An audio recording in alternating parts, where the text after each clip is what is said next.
तब तक और भी कोई भक्त ज्वाइन कर लेंगे। मज्ञान्तमिन्दस्य ज्ञानाञ्जनशलाकया चक्षुरुन्मीलितं येन तस्मै श्रीगुरुवे नमः। श्रीचैतन्यमनोभीष्टं स्थापितं येन भूतले स्वयं रूपा कदा मह्यं ददाति स्वपदान्तिकं।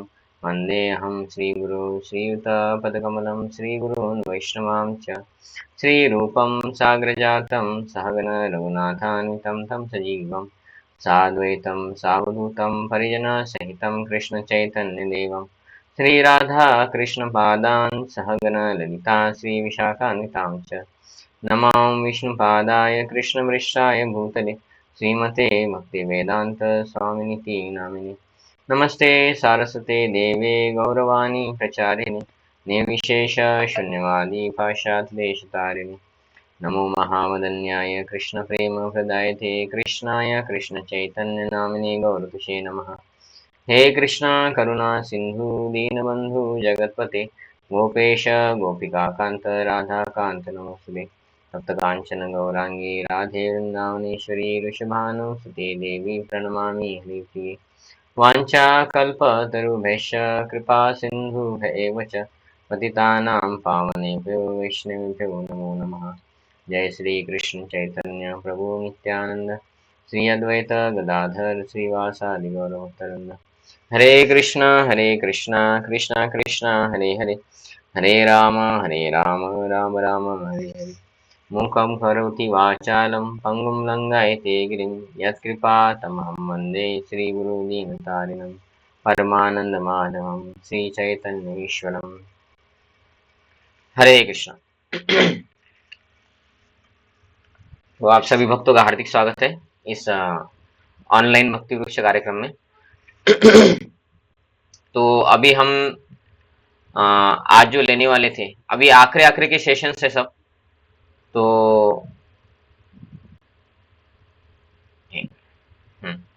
तो 59 नंबर हम लेने वाले थे और टोटल 64 ही है, मतलब 5 ही बाकी है। 59, 60, 61, 62, 63, 64, 6 बाकी है ना। 59, 60 और 61, 2, 3, 4 6 बाकी है। तो 59 से पहले अभी 9 नंबर के हम गुण लेने वाले थे। तो ये जो चालू था इसको बोलते हैं भक्तों के गुण या वैष्णव के गुण। तो गुण कितने हैं? 26, इसलिए है भक्त के 26 गुण। और 26 में से कुछ गुण 2 सप्ताह में हमने देख लिया। पहले सप्ताह में मतलब ये 59 है, तो 57 नंबर के सप्ताह से शुरू हुआ था ये। 57 नंबर के सप्ताह में हमने 4 देखे थे, 1 से 4। और फिर उसके बाद 58 हुआ, उसमें हमने 5 से 8 देखा था। और आज 59 नंबर है, उसमें 9 से 12। तो 9 से 12 होंगे, टोटल 26 है। तो ऐसा करते करते वो आखिरी तक, मतलब 64 तक जाने तक ये वैष्णव के गुण रहेंगे। लेकिन आखिरी 2 अलग है कुछ, बस 26 गुण को कवर करना है। तो ये 26 गुण दिए कहाँ पे है वो भी हमने देखा था कि चैतन्य चरितामृत, उसमें चैतन्य महाप्रभु स्वयं बोले हैं ये है वो चैतन्य चरितामृत। वहां पे कहाँ पे? तो मध्य लीला। मध्य लीला मतलब 3 उसमें पार्ट्स रहते हैं। आदि लीला मतलब शुरुआत की लीला है भगवान की, मध्य लीला मतलब भगवान की मध्य की लीला है, उनके जीवन के चरित्र में मध्य में उन्होंने कौन सी लीला की। और अंत्य लीला, अंत्य लीला मतलब आखिरी के जीवन काल में उन्होंने कौन सा लीला किया। तो ऐसे टोटल एक पुस्तक को उन्होंने आदि मध्य अंत्य ऐसा डिवाइड किया है। तो मध्य लीला का अध्याय 14वां 22वां, और ये है वर्ष। तो ये है श्लोक क्रमांक 78, 79 और 80। और ये किससे कहा है? तो इंस्ट्रक्शन टू सनातन गोस्वामी है। सनातन गोस्वामी को चैतन्य महाप्रभु ने जो शिक्षाएं दी उसमें ये 26 गुणों का वर्णन आता है। तो श्लोक इस प्रकार से है। कृपालु अकृत द्रोह सत्यसार सम निर्दोष वदान्य मरुदु शुचि अकिंचन सर्वोपकार शांत कृष्णैक शरण अकाम नहीं अनीह स्थिर विजित षडगुण। तो इसमें से हमारे कुछ हो गए हैं और आज हम लेने वाले हैं 9 से, तो 8 हो गए हैं। तो आज का जो टॉपिक है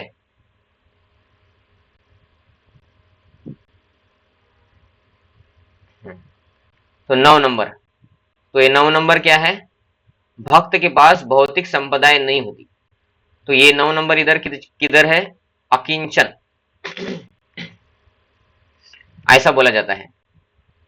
तो इसमें शांत कृष्ण के शरण अकाम अनिह स्थिर विजित षडगुण मितभुक। ठीक है, तो आप में से कोई पढ़ेंगे इसको?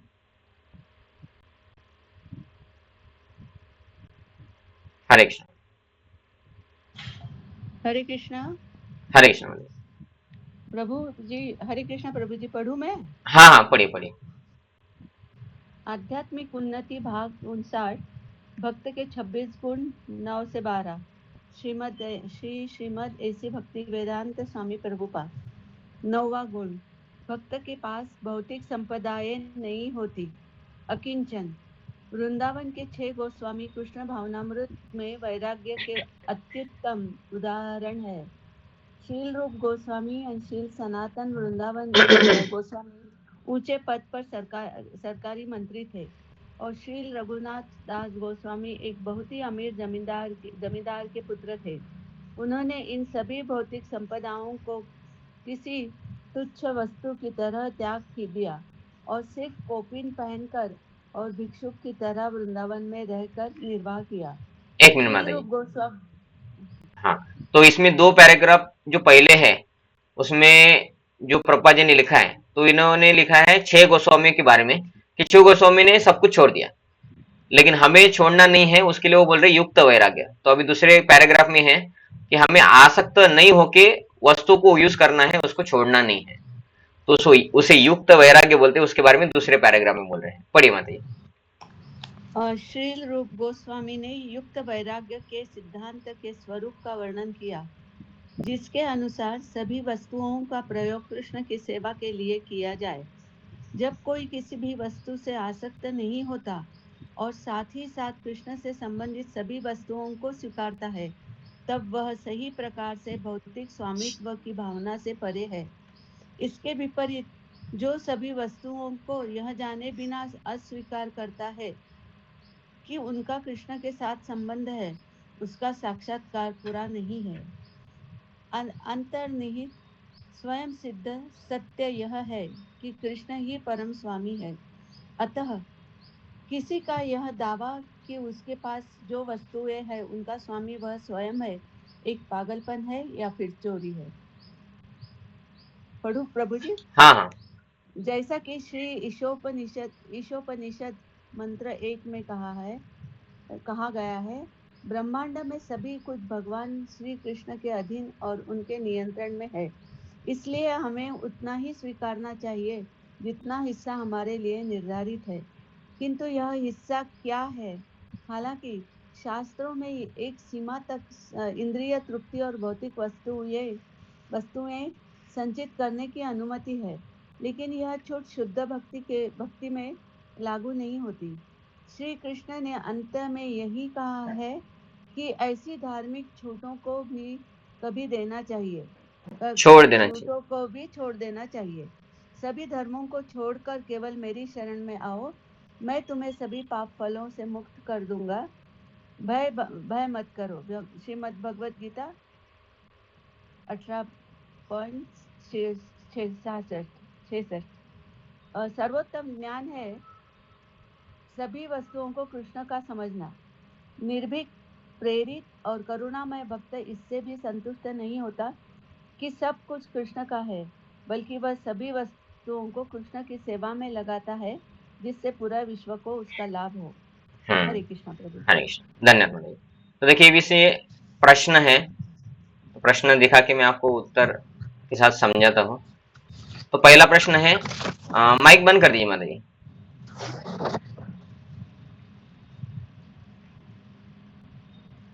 Mic mic.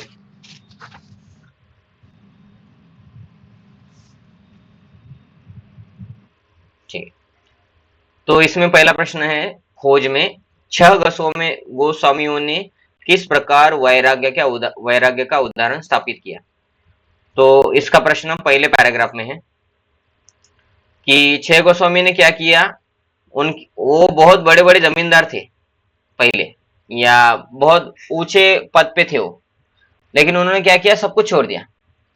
और सब कुछ छोड़ के बस एक छोटा सा धोती का टुकड़ा, जैसे गमछा होता है, या हम टॉवेल बोलते हैं ना, टॉवेल, तो टॉवेल जितना बस धोती का टुकड़ा वो पहनते थे, शरीर को लपेटते थे, और एक कमंडलू धारण करते थे, और उनकी जपमाला, बस उतना ही लेके वो इधर उधर घूमते थे। तो इतने बड़े जमींदार थे, या इतने बड़े अमीर लोग थे, जैसे कि हमारे भाषा में अगर हम बोले कि समझे कि कोई नागपुर का कोई करोड़पति है, तो वैसा उनका पद था। और वो नवाब हुसैन शाह के अंडर में मंत्री थे, तो समझे कि हम बोलेंगे कि भाई देवेंद्र फडणवीस जैसे उनका कोई पद होगा। और समझे कि देवेंद्र फडणवीस है, मतलब उनका बहुत सारा पैसा है, उनके पास करोड़ों में पैसा है, फैक्ट्री है, ये है वो है, और एकदम से उन्होंने सब कुछ छोड़ दिया, और बस टॉवेल पहन के इधर उधर घूम रहे हैं और भगवान का नाम जप कर रहे हैं। तो बहुत बड़ा वैराग्य हो गया ना। हम उतने बड़े नहीं हैं, लेकिन हम भी उतना नहीं कर सकते। तो लेकिन उन्होंने सब कुछ छोड़ के भगवान कृष्ण की भक्ति की, और भक्ति के ऊपर आधारित शास्त्रों का रचना की, जो चैतन्य महाप्रभु ने उनको बोला था। मंदिरों का निर्माण किया, मंदिरों में पूजा कैसी होनी चाहिए उसके लिए स्टैंडर्ड बनाए। भविष्य में आने वाले लोगों को भक्ति कैसे करना है, भक्ति में क्या बाधा है, क्या अनुकूल है, उसके बारे में पुस्तकें लिखी, भक्ति Rasamrita Sindhu, nectar of instruction, इस प्रकार की। तो ये सब उन्होंने किया, लेकिन इतना सब पैसा छोड़ दिया पूरा, और भक्ति कर रहे थे। तो ये एक प्रकार का वैराग्य है, लेकिन ये उन्होंने किया था। तो छह गोस्वामी ने इस प्रकार का वैराग्य को दिखाया है। कैसा वैराग्य कि उन्होंने, वो बहुत एक अमीर जमींदार के पुत्र थे, लेकिन उन्होंने इन सभी भौतिक संपदाओं को किसी तुच्छ वस्तु की तरह त्याग दिया, और सिर्फ कोपिन पहनकर भिक्षुक की तरह वृंदावन में रहकर निर्वाह किया। तो सब कुछ छोड़ दिया, और बस थोड़ा सा कपड़ा शरीर पे ढकना चाहिए, इसलिए उतना कपड़ा पहन के इधर उधर रहते थे। झोपड़ी भी नहीं बनाते थे, है ना, एक पेड़ के नीचे रहते थे, ऐसा बोलते हैं। हमको तो इमेजिन भी नहीं होता है कि एक पेड़ के नीचे कैसा रह लेंगे प्रभु जी, है ना। बारिश आएंगे तो पेड़ भी, तो बारिश आएंगे तो पेड़ के नीचे भी नहीं रह सकते। और ठंडी में सोते कैसे होंगे, रात को सोते कैसे होंगे, ठंडी में हो या धूप में हो, कैसी भी हो, है ना। तो हमारे लिए तो इमेजिनेशन के बाहर है। हमें लगा कि ये सब अरे वो बोलने के लिए है, रहते होंगे वो अच्छे घर में रहते होंगे, किधर तो रहते होंगे, कूलर वूलर वाला घर होगा उनका भी, है ना, हमें ऐसा लगेगा। तो लेकिन ये सही है कि वो सच में किधर रहते नहीं थे। वो किसी भी पेड़ के नीचे रहते थे, उधर भजन करते थे, फिर दूसरे दिन दूसरे पेड़ के नीचे चले जाते थे। तो इस प्रकार से उन्होंने पूरा जीवन निर्वाह किया। लेकिन हमें वैसा नहीं करना है अभी, है ना। हमारी संस्था में हमको ऐसा शिक्षा देते क्या अभी कि सब कुछ छोड़ दो, और किधर तो बाहर जाओ। अरे हमारे इसमें तो ब्रह्मचारी लोग भी अच्छे रूम में रहते हैं, है ना। तो हम जिधर रहते उधर कूलर है, फ्लैट है ना, मोबाइल लैपटॉप यूज करते हम, इधर उधर जाना है तो गाड़ियां यूज करते हैं, प्रवचन करने के लिए टीवी यूज करते हैं, मंदिर में टीवी है, लैपटॉप यूज करता हूं मैं तो, है ना। तो ये सब करते हैं।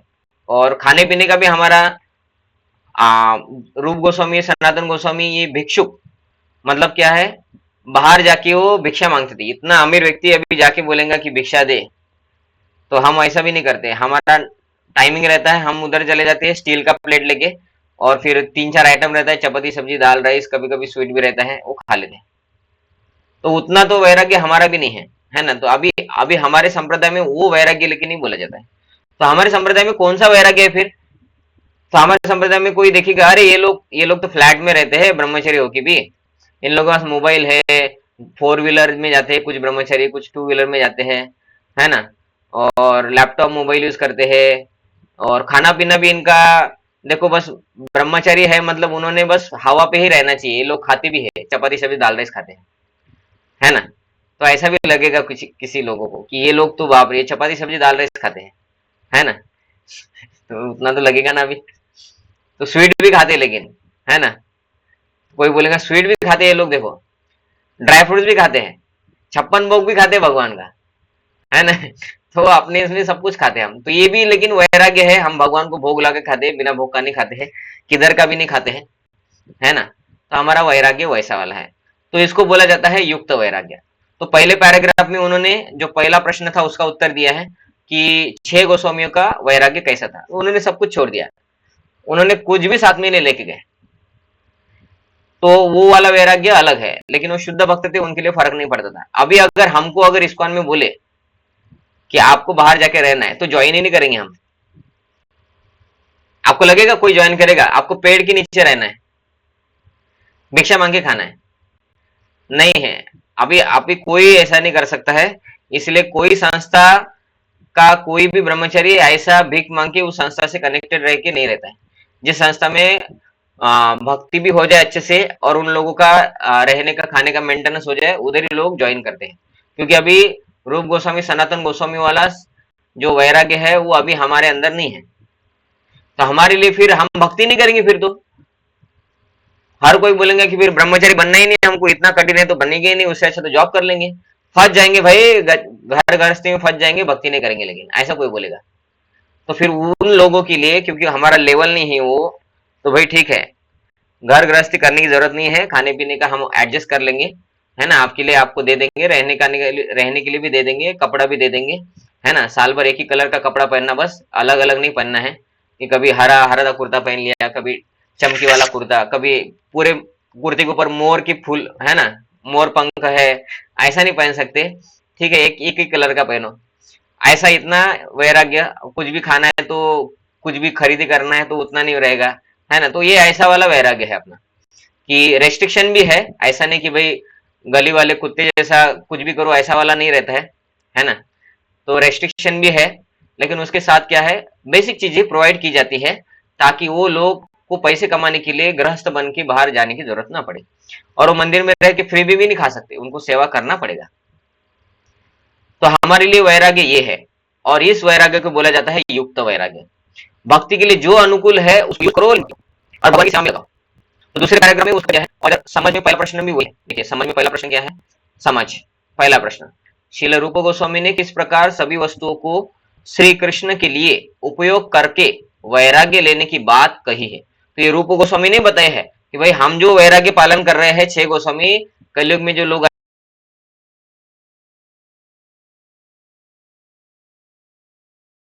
आएंगे ना, इम्प्रेस सिटी में रहेंगे या इस्कॉन में जो रहेंगे, उनके लिए ये पॉसिबल नहीं है। तो आप युक्त वैराग्य करना, है ना। तो युक्त वैराग्य ये रूप गोस्वामी नहीं दिया है, हालांकि वो युक्त वैराग्य नहीं कर रहे क्योंकि वो ओरिजिनल वैराग्य के लायक है, लेकिन हम नालायक है ना कलयुग में। और हम जो अभी आए हैं, हम उतना वैरागी ही नहीं बन सकते। तो बोले आप युक्त वैरागी बनना, मोबाइल लैपटॉप, है ना, खीर वीर खाना, लेकिन भक्ति करना भाई, बाहर जाके जॉब मत करना, ऐसा। तो वो रूप गोस्वामी ने दिया है। तो वो बोल रहे कि ये युक्त वैराग्य क्या है। और दूसरा प्रश्न पहले ये समझ में ही उसका सब क्वेश्चन क्या है, उन्होंने इसे असली वैराग्य क्यों कहा। तो ये है कि ये रूप गोस्वामी बोला है, हमने तैयार करवानी है ना, और ये शास्त्रों में ही है, गोस्वामी ने जो भी बोला है उसको। तो सेकंड पैराग्राफ, श्रील रूप गोस्वामी ने युक्त वैराग्य के सिद्धांत के स्वरूप का वर्णन किया। किसने किया है? वो है जिसके अनुसार सभी वस्तुओं का प्रयोग कृष्ण की सेवा में किया जाए। मतलब क्या है, सभी वस्तु भगवान कृष्ण की सेवा में लगे जा सकते। जैसे कि अभी हमें भगवान के लिए मंदिर बनना है, अगर भगवान के लिए मंदिर बनना है और भगवान के लिए मंदिर बनेंगे तो भी होगा नहीं, भगवान का सेवा भी करना पड़ेगा। तो भगवान के लिए एसी लगाना पड़ेगा, भगवान के लिए 6 बार भोग लगता है, तो भोग लगाने के लिए लोगों का व्यवस्था करना पड़ेगा, उन्हें प्रचार करना पड़ेगा, नहीं तो 6 बार भोग कौन लगाएगा, मंदिर कौन बनेगा। तो लोगों को जोड़ना भी है, प्रचार भी करना है। और ये आखिरी में किसके लिए हो रहा है? खुद के लिए नहीं, ये भगवान की प्रसन्नता के लिए, भगवान की प्रचार के लिए हो रहा है। तो युक्त वैराग्य क्या है? सभी वस्तुओं को भगवान की सेवा में यूज करो। कि अभी ऑनलाइन प्लेटफॉर्म है, लोगों को भक्त बनाना है, वो एक साथ मंदिर में नहीं आ सकते, ऑफलाइन रखे तो फिर ऑनलाइन में वाईफाई लगेगा और आपको एक ऑनलाइन देने के लिए एक डिवाइस लगेगा, मोबाइल लैपटॉप, बराबर है, और वाईफाई भी लगेगा। तो कोई बोलेगा नहीं नहीं हम तो वैरागी है, ये यूज नहीं करना चाहिए, हम भक्त है। तो फिर ये प्रचार, ये क्लास नहीं होगा ऑनलाइन। फिर मैं इधर कुछ जब करूंगा तो करूंगा, नहीं तो मैं भी हो सकता है कि मैं नींद आ गई तो सो जाऊंगा खाना पीने के बाद। और आप भी आप घर में पपई भी खाते हैं, और क्या क्या मिलता है, अरे बहुत सारे फल मिलते हैं, पाइनएप्पल लेके आओ, सेब लेके आओ, ठीक है। तो फिर ऐसे ही हमारा एकादशी भी चला जाएगा है ना, या घर बैठे बैठे वो हम कुछ भी नहीं करेंगे।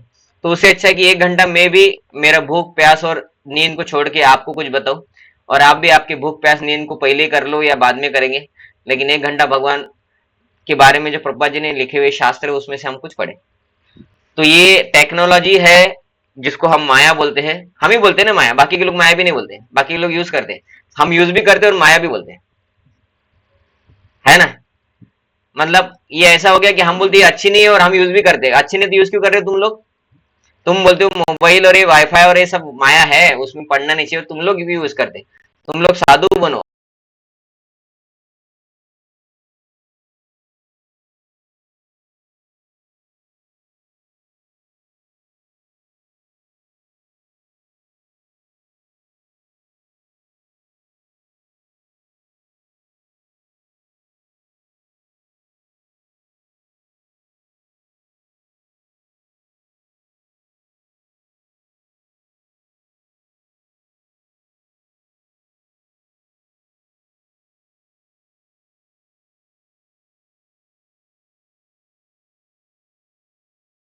रास्ते पे रहो, है ना। इतने सारे गवर्नमेंट ने फ्लाईओवर बांधे, उसके नीचे जाके रहो फिर, है ना। अगर ये घर गृहस्थी माया है तो घर वाले घर में रहते, तो इस्कॉन वाले ब्रह्मचारी भी तो घर में ही रह रहे, फ्लैट में ही तो रह रहे, है ना। ऐसा कोई बोलेगा ना, तो उसको युक्त वैराग बोलते हैं। हम जो भी हमारे पास उसको भगवान की सेवा में यूज करते हैं। तो ये लैपटॉप मोबाइल हो गया, हमारे पास गाड़ियां है तो गाड़ी हम भगवान की सेवा में यूज करते हैं, है ना। लोनावाला खंडाला जाने के लिए नहीं यूज करते, वो गाड़ियों को यूज करते हैं हमारे भक्त, और अलग अलग भक्तों के घर में जाते हैं, उधर जाके कीर्तन करते हैं, कुछ थोड़ा बहुत 5-10 मिनट प्रवचन करते हैं, और वो भक्तों को बोलते कि रामनवमी आने वाली है, कुछ डोनेशन दे दो, वो भक्त फिर डोनेशन देते हैं। किसी का बर्थडे होता है, बर्थडे सेलिब्रेट करते हैं। तो ये सब कुछ करते हैं, लेकिन वो भगवान की सेवा में ही लग रहा है सब कुछ, सब चीजें, क्योंकि सब कुछ भगवान ने दिया है। ये साइंटिस्ट लोगों ने जो टेक्नोलॉजी डेवलप किया है, ये उनको जो दिमाग दिया है वो भगवान ने दिया है कि भाई तुम लोग डेवलप करो, और तुम उस टेक्नोलॉजी का तो नरक में जाने के लिए यूज करना, लेकिन मेरे भक्त है वो मेरी सेवा के लिए यूज करेंगे। तो भगवान की सेवा में ही वो टेक्नोलॉजी भी यूज हो रहा है, तो वो दिव्य हो जाता है। तो प्रभुपाद जी उनके शास्त्रों में, उनके लिखे हुए पुस्तकों में, प्रवचनों में उदाहरण देते हैं कि माइक रहता है, माइक, तो भौतिकवादी लोग भी माइक लेते हैं और गाने गाते हैं पिक्चर के, है ना, कि अलग अलग प्रेम के गाने गाते हैं, कोई क्या बोलते हैं, विरह के गाने गाते हैं, कि लड़की छोड़ गई, भाग गई, ये वो ऐसा कुछ। और भक्त रहते हैं वो भगवान के गाने गाते हैं, है ना, हरे कृष्ण महामंत्र करते हैं, तुलसी आरती करेंगे, है ना, ये सब करेंगे। तो प्रभुपाद जी बोलते कि वो माइक सेम है, वस्तु सेम है, जिसको माइक बोलते हैं। और कुछ लोग हैं जो जो उस पे कामुक गाने गा रहे हैं, कि पुरुष है, स्त्री का शरीर का वर्णन कर रहा है कि ऐसा है, तुम बहुत सुंदर हो, ऐसा वैसा। तो वो भौतिक हो गया, वो माइक भाई भौतिक हो गया। लेकिन उसी माइक को जो उस वो व्यक्ति माया में जा रहा है, उसको यूज करके उसको भक्त क्या करते हैं, बोलते हैं जोर से बोलो हरे कृष्णा, ठीक है अभी आप सब लोग बैठ जाइए, हम प्रवचन करेंगे, ऐसा बोल के वो प्रवचन शुरू करता है, कीर्तन करता है। तो माइक वही है, भौतिक जो माया है, लेकिन अभी वो भक्त उसको क्या कर रहा है, भगवान की सेवा में लगा रहा है। तो प्रभुपाद जी बोलते हैं क्योंकि भगवान की सेवा में लगा है, तो वही माइक जो भौतिक था अभी वो दिव्य बन गया है। तो क्या है, कोई भी चीज हो, वो भौतिक में लग रही है तो वो माया है, वही चीज अगर भगवान की सेवा में लगती है तो वो आध्यात्मिक बन जाती है। तो ये जो हमारे पास सब कुछ है, वो अगर भगवान की सेवा में लगाएंगे तो वो आध्यात्मिक बन जाता है। इसको बोलते हैं युक्त वैराग्य। उसको छोड़ के हम बोलेंगे नहीं नहीं हम माइक यूज नहीं करेंगे, हम बस ऐसे बैठेंगे और हमारा जितना ताकत है उतने जोर से बोलेंगे, फिर पीछे वाले लोगों का आवाज नहीं आएगा। और अभी समर है, हाँ, तो अभी क्या होगा, धूप काले में क्या होता है, बहुत गर्मी होता है, तो हमारे रूम में 4 सीलिंग फैन है और 4 वॉल फैन है, और एक कूलर है बड़ा वाला लोगों के लिए, एक प्रभुपाद जी के लिए कूलर है, और गर्मी होती है सबको, तो सब कुछ शुरू कर दिया। और कीर्तन वाले ने बोला मैं माइक नहीं यूज करूंगा, हमको वैराग्य होना है, वैरागी बाबा है हम माइक यूज नहीं करेंगे, माइक माया है। तो वो जब कीर्तन में कुछ बोलेगा, किसको आवाज आएगा बताओ, इतना 4 सीलिंग फैन चालू है, 4 वॉल फैन है, बड़े बड़े हेलीकॉप्टर जैसा हमारे पास, और 4 बड़े बड़े फैन चालू है, एक कूलर चालू है इधर का, एक प्रभा जी का कूलर चालू है, किसी को आवाज जाएगा बिना माइक का? नहीं जाएगा। तो अभी वो भगवान की सेवा में यूज किए और भगवान का प्रचार बढ़ रहा है, लोगों को भी सुनने के लिए हो रहा है। अगर आवाज नहीं जाएगा तो लोग बोलेंगे महाराज क्या बोल रहे, जान दो ना, बोलते हम गप्पा करेंगे, देखो बोलते, है ना, तो वो लोग बातें करेंगे फिर। वैसे भी हमारा माइक भी चालू रहता तो भी लोग बातें ही करते रहते, है ना, बहुत बार मंदिर में आने के बाद भी। तो इसको बोलते हैं युक्त वैराग्य, कि हमारे पास जो भी चीज है उसको छोड़ के भगवान की सेवा में यूज कर सकते थे लेकिन छोड़ दिया, उसको फाल्गु वैराग्य बोलते हैं।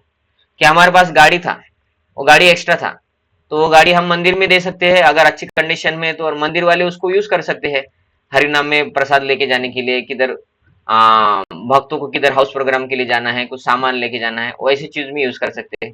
कुछ एक्स्ट्रा मोबाइल ये वो रहता तो मोबाइल में अकाउंट डिपार्टमेंट है उनके लिए लगता है, या किधर साउंड सिस्टम वालों को लगता है ना, रिकॉर्डिंग वकॉर्डिंग करने के लिए उधर यूज कर सकते हैं।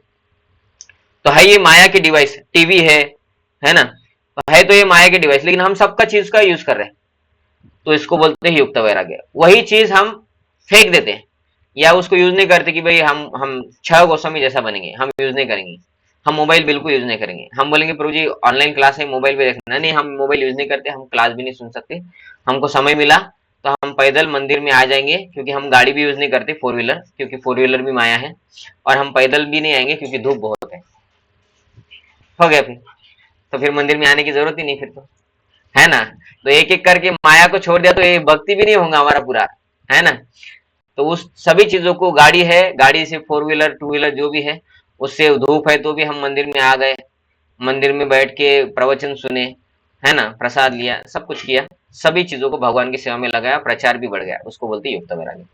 तो हमारे लिए आसक्त हुए बिना इन चीजों को यूज करना तब युक्त वैराग्य। तो इसके बारे में उसको बोला है, और हमारे लिए क्यों बोला है, क्योंकि हम पहला वाला वैराग्य नहीं कर सकते, इसलिए दूसरा वाला बोला है। अब ये तीसरा पैराग्राफ, जैसा कि श्री ईशोपनिषद मंत्र 1 में कहा गया है, ब्रह्मांड में सभी कुछ भगवान श्री कृष्ण के अधीन है और उनके नियंत्रण में है, इसलिए हमें उतना ही स्वीकार करना चाहिए जितना हिस्सा हमारे लिए निर्धारित है। तो ये एक श्लोक है जो श्री ईशोपनिषद में आता है कि ईशावास्यम इदम सर्वम, कि यत् किंचित जगत्याम जगत तेन तत्तेन भुंजिता मां कृतम कस्यचित् धनम। तो इस श्लोक का अर्थ इस प्रकार से है जो अभी हमने पढ़ा, कि इस जगत में जो भी कुछ दिख रहा है वो सब भगवान का है, तो भगवान का है तो भगवान की सेवा में लगाना पड़ेगा ना। समझे कि आपका मोबाइल मंदिर में छूट गया, तो मोबाइल किसका है, मैं बोलूंगा कि उदय पांडे प्रभु जी का मोबाइल छूट गया तो उदय पांडे प्रभु का है, तो फिर वो उनको देना पड़ेगा, उनकी सेवा में लगना चाहिए ना।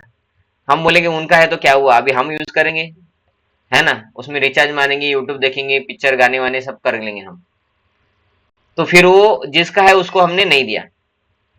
लेकिन इधर क्या है, इधर कुछ भी हमारा नहीं है, सब कुछ भगवान का है और भगवान ने हमें दिया है, तो हमें उसका उपयोग हमारे लिए भी जितना होता है उतना करना है और भगवान के लिए भी करना है। और आगे इसमें आता है कि तेन तक तेन भुंजिता, जितना हमारा कोटा है उतना ही हमें एंजॉय करना चाहिए, और हमें जब पता है कि ये दूसरे का कोटा है तो उसको नहीं लेना चाहिए। माँ मीन्स डू नॉट, है ना, मत करो, दूसरे का है अगर पता चलता है तो उसको लो मत, है ना। तो ये श्लोक में वो बोले कि सब कुछ भगवान का है और भगवान की सेवा में यूज करना चाहिए, तो इसलिए इधर जो टेक्नोलॉजी है वो भी भगवान का है और वो टेक्नोलॉजी भी भगवान की सेवा में यूज करना है, उसको युक्त वैराग्य बोलते हैं। तो इधर देखिए आगे लिखा है, किंतु यह हिस्सा क्या है, हालांकि शास्त्रों में एक सीमा तक इंद्रिय तृप्ति और भौतिक वस्तुएं संचित करने की अनुमति है, लेकिन यह छूट शुद्ध भक्ति में लागू नहीं होती। तो इधर वो क्या बोल रहे हैं कि ठीक है, अभी भगवान ने ईशावास्य में बोला है कि हमारा जितना हिस्सा है उतना हम यूज कर सकते हैं, तो फिर हम यूज कर लेंगे ना, फिर अगर मोबाइल यूज कर सकते तो मोबाइल यूज कर लेंगे ना, फिर हमें जितना चाहिए उतना। तो हम बोलते नहीं, मोबाइल भी हमको जितना यूज करना है तो ज्यादा भी यूज नहीं करना है ना। मोबाइल के साइड इफेक्ट भी है कि वो माया का डिवाइस है, तो उसमें ज्यादा भक्ति नहीं हो सकता है। कॉलिंग के लिए यूज कर लो, कभी एक ऑनलाइन लेक्चर सुन लिया हो गया, है ना, या फिर कभी कुकिंग कर रहे हैं तो तब कीर्तन प्रवचन लगा लिया उसी में, उसको भी ज्यादा यूज नहीं करना चाहिए कि उसी में फिर मोबाइल में हम गुम हो गए। तो हिस्सा है, लेकिन जो अलाउड है वो अलाउड वाला भी। हाँ बोला प्रभु जी, प्रदीप बागड़े प्रभु जी, ओके, बाय मिस्टेक हो गया शायद। तो जैसे कुछ खाने के भी हमें ये दिया जाता है कि आप अच्छे अच्छे पकवान खा सकते हैं, ठीक है। तो ये अच्छे पकवान खाने की छूट है हमें भक्ति में। तो फिर अगर हम उसी में ज्यादा फंस गए तो फिर वैराग्य क्या कहाँ पे है? बराबर है ना, कि हम अगर रोज इंद्रिय तृप्ति ही कर रहे हैं तो फिर वो वैराग्य भी वैराग्य नहीं रहता है। तो इसलिए थोड़ा थोड़ा करके उसको भी छोड़ना है। यह छूट नहीं है भक्ति में कि इंद्रिय तृप्ति कितना भी करो अभी, है ना। तो भक्ति में क्या है, उसको भी थोड़ा थोड़ा करके छोड़ना है। जैसे खाना इस्कॉन में या भक्ति में खाना अलाउड है। कैसा खाना अलाउड है? भगवान को भोग लगा के। तो रोज फिर बहुत सारा खाना खाएंगे और सो जाएंगे, रोज बहुत सारा खाना खाएंगे सो जाएंगे, भक्ति करने के लिए इच्छा नहीं होगा, नींद आएंगी, माला करने की इच्छा नहीं होगी, है ना। मंदिर में जाना है, जाने दोनों, क्या जाते हैं, अभी तो नींद आ रही है, और वो भक्ति में फिर आगे नहीं बढ़ेगा। तो हिस्सा है हमारा, उतना हम खा रहे हैं, दूसरे का भी छीन के नहीं खा रहे। जितना हमें भक्ति में अलाउड किया है कि ठीक है लहसुन प्याज नहीं खाना है, तो हम फिर हमें जो अच्छा लगता है वही रोज रोज रोज रोज बना के खा रहे हैं, तो फिर भक्ति में प्रगति होगा? नहीं होगा। तो इसलिए बोल रहे हैं, लेकिन भक्ति में क्या है, यह छूट शुद्ध भक्ति में लागू नहीं होती। तो शुद्ध भक्त क्या करते हैं, जो भक्ति में लागू होता है उसको भी वो छोड़ छोड़ के एक दिन सर्वधर्मान परित्यज्य के लेवल पे आ जाते हैं। सर्वधर्म परित्यज्य का लेवल क्या है कि सब कुछ छोड़ दिया और भगवान के लिए अभी कर रहे हैं। तो वो हमारे लिए अभी तक थोड़ा दूरी है। सभी धर्मों को छोड़कर केवल मेरी शरण में आओ। कि अभी वो खाना पीना भी, जैसे अभी आज एकादशी है, तो हमको बहुत भूख लगती है एकादशी के दिन। अभी कुछ माताएं है या प्रभु जी है वो निर्जल भी करते हैं, लेकिन मेरा तो निर्जल नहीं होता है। मैं एक एकादशी करता हूँ जो निर्जल एकादशी नाम से आती हुई। बाकी सब खाना खा पी के करना पड़ता है, क्योंकि मेरा थोड़ा पेट का भी प्रॉब्लम है, और नहीं खाऊंगा तो फिर आगे 7-8 दिन मेरा प्रॉब्लम हो जाता है। लेकिन प्रॉब्लम हो ना हो, अभी वो उसकी वजह से भूख भी लगते ही रहता है, और नहीं खाएंगे तो फिर हेल्थ भी खराब हो जाता है। तो हमारा हिस्सा है उतना मैं खा सकता हूँ, दूसरे का हिस्सा भी नहीं खा सकता। और एक दिन क्या करना पड़ेगा, ये आसक्ति भी कि मेरे शरीर को फिर बाधा पहुंचती है, ये भी थोड़ा थोड़ा करके हमको कम करना पड़ेगा एक दिन, ऐसा वो बोल रहे हैं। मैं तुम्हें सभी पाप फलों से मुक्त कर दूंगा, भय मत करो, लेकिन कब? सर्वधर्मान परित्यज्य, ऐसा। ठीक है, आगे सर्वोत्तम ज्ञान है सभी वस्तुओं को कृष्ण समझना, कृष्ण का समझना। तो हमारे पास जो भी है वो सब कुछ भगवान का है, इसलिए भगवान की सेवा में लगाना चाहिए, है ना। तो सब कुछ में क्या आता है, हमारे पास जो भी है, हमारा शरीर, हमारा मन, हम जो बोलते हैं वो भी भगवान की सेवा में लगना चाहिए। हम बोलते तो प्रचार वाक्य निकलना चाहिए, है ना। क्रिकेट कितना हुआ, उसने वो ऐसा बैटिंग नहीं किया ना, इसलिए ऐसा फेल हो गए भारत वाले, है ना। तो ये ऐसे चीजों में भी हमें समय नहीं गंवाना चाहिए। और इसके अलावा हमारा जो धन संपत्ति है या कुछ किसी भी प्रकार का संपत्ति है, सब कुछ भगवान का है। तो सब कुछ हम भगवान को दे नहीं सकते, लेकिन अभी हम उतने लेवल पे नहीं है। तो हमारा जितना है हम उतना यूज करेंगे, और ट्राई करेंगे कि ज्यादा से ज्यादा हम भगवान को दे। हमारा शरीर से मेहनत, मतलब भगवान की सेवा शारीरिक दृष्टया। हमारा मन में हम ज्यादा से ज्यादा दिन में अध्यात्म के लिए समय निकाले, मतलब मन को एंगेज कर रहे हैं हम। जैसे प्रवचन हो गया, बुक रीडिंग के लिए, है ना, प्रभुपाद जी के शास्त्र पढ़ने के लिए। अभी रामायण आने वाला है तो रामायण, रामनवमी आने वाला है तो रामायण पढ़ने के लिए समय निकाले। तो ये सब करना, मन को एंगेज कर रहे हैं हम। शरीर को सेवा से एंगेज कर रहे हैं, मन को अलग अलग आध्यात्म की जो नवविधा भक्ति है, श्रवणम कीर्तनम विष्णु स्मरणम पाद सेवनम, उसमें एंगेज कर रहे हैं। तो मन उसमें एंगेज हो रहा है। ठीक है, अभी आगे का 10, भक्त सभी के लिए हितकारी कार्य करते हैं, सर्वोपकारक। कौन पढ़ेंगे? जी पढ़ो। पढ़ी माता जी। हाँ, पढ़ी माता जी। भक्त सभी के लिए हितकारी कार्य करता है, सर्वोपकारक। श्रीमद् भागवतम 10:22-33 में कहा गया है, सभी जीव का कर्तव्य है सभी जीवों का कर्तव्य है कि वे अपने जीवन, धन, बुद्धि और वाणी से दूसरों के भले के लिए परोपकारी कार्य करें। विष्णु पुराण में कहा गया है, एक बुद्धिमान व्यक्ति अपने कार्य, विचारों और शब्दों से भी ऐसी क्रियाएं करे जो सभी जीवों के लिए इस जीवन में और अगले जन्म में भी हितकारी हों। एक भक्त सभी में कृष्ण भावनामृत बांटता है।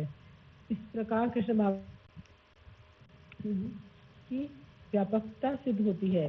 चैतन्य महाप्रभु ने सभी को जिम्मेदारी दी है कि वे कृष्ण भावनामृत को सभी जीवों में बांटे।